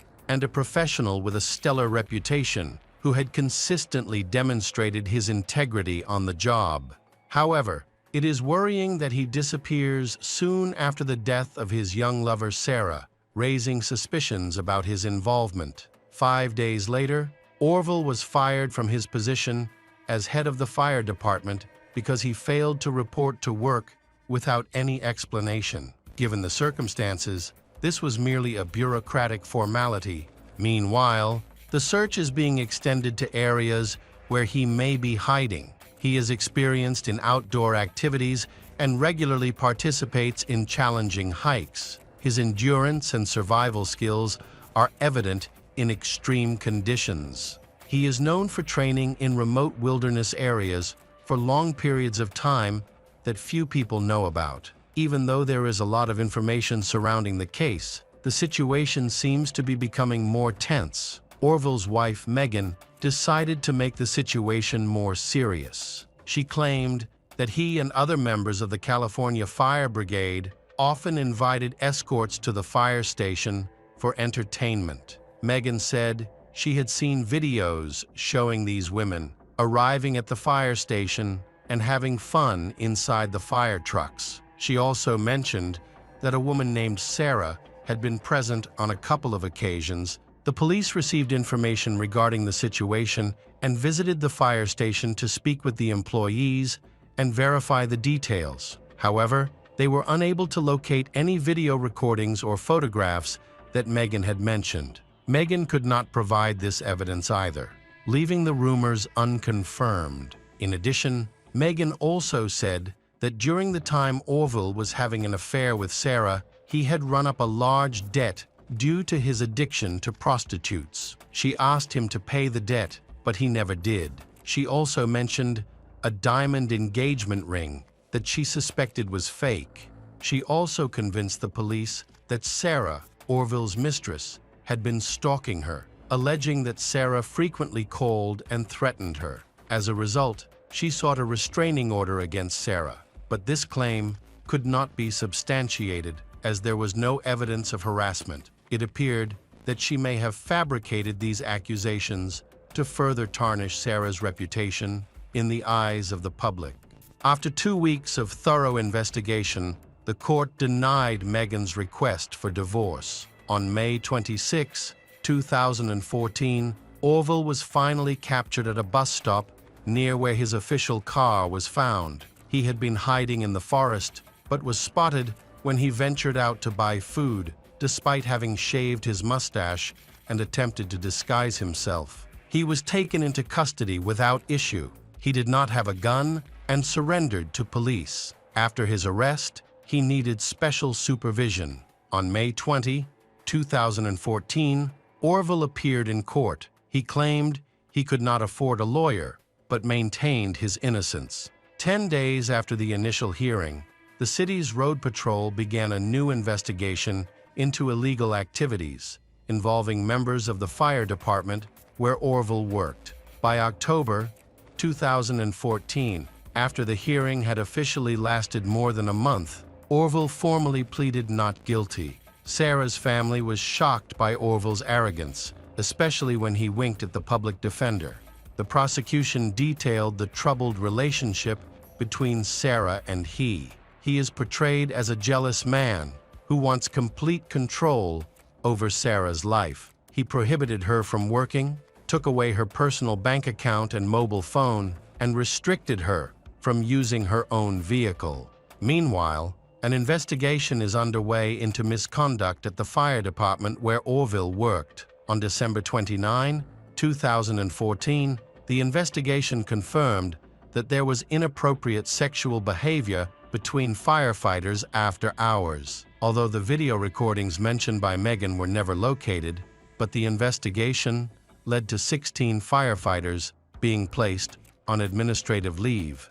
In June 2015, the Orville trial entered its final stages. The defense presented defendant Orville in a favorable light, arguing that he was a victim influenced by Sarah, a prostitute with drug and alcohol problems. They argued that he was exploited and pointed out that he did not recall the argument with Sarah. This strategy was intended to help reduce the charges against him. As part of this strategy, the defense also sought to discredit Sarah. On the night of the incident, a violent argument erupted, which was overheard by her older sister, Stephanie. However, Orville described experiencing a dissociative state, likening it to being a zombie, as he went to the kitchen to get a knife. He then returned to the bedroom and stabbed Sarah multiple times. Next, he began strangling her until she showed no signs of life. He maintained that he could not remember the details, stating that the incident played out in his mind like disjointed fragments. Orville attempted to sway the jury by expressing deep remorse for his actions. The prosecution aimed to demonstrate that he was not telling the truth. They presented recorded interrogations where his statements contradicted his testimony during the trial. This discrepancy damaged his credibility and led the court to pursue a first-degree murder charge. On June 24, 2015, just 2 days after the debate ended and just before his birthday, Orville Fleming was charged with second-degree murder and sentenced to life in prison. Sarah's death had a devastating impact, not only on her, but also on those around her. A few months later, her brother Leroy, who was very close to her, died, unable to cope with the grief of losing his younger sister.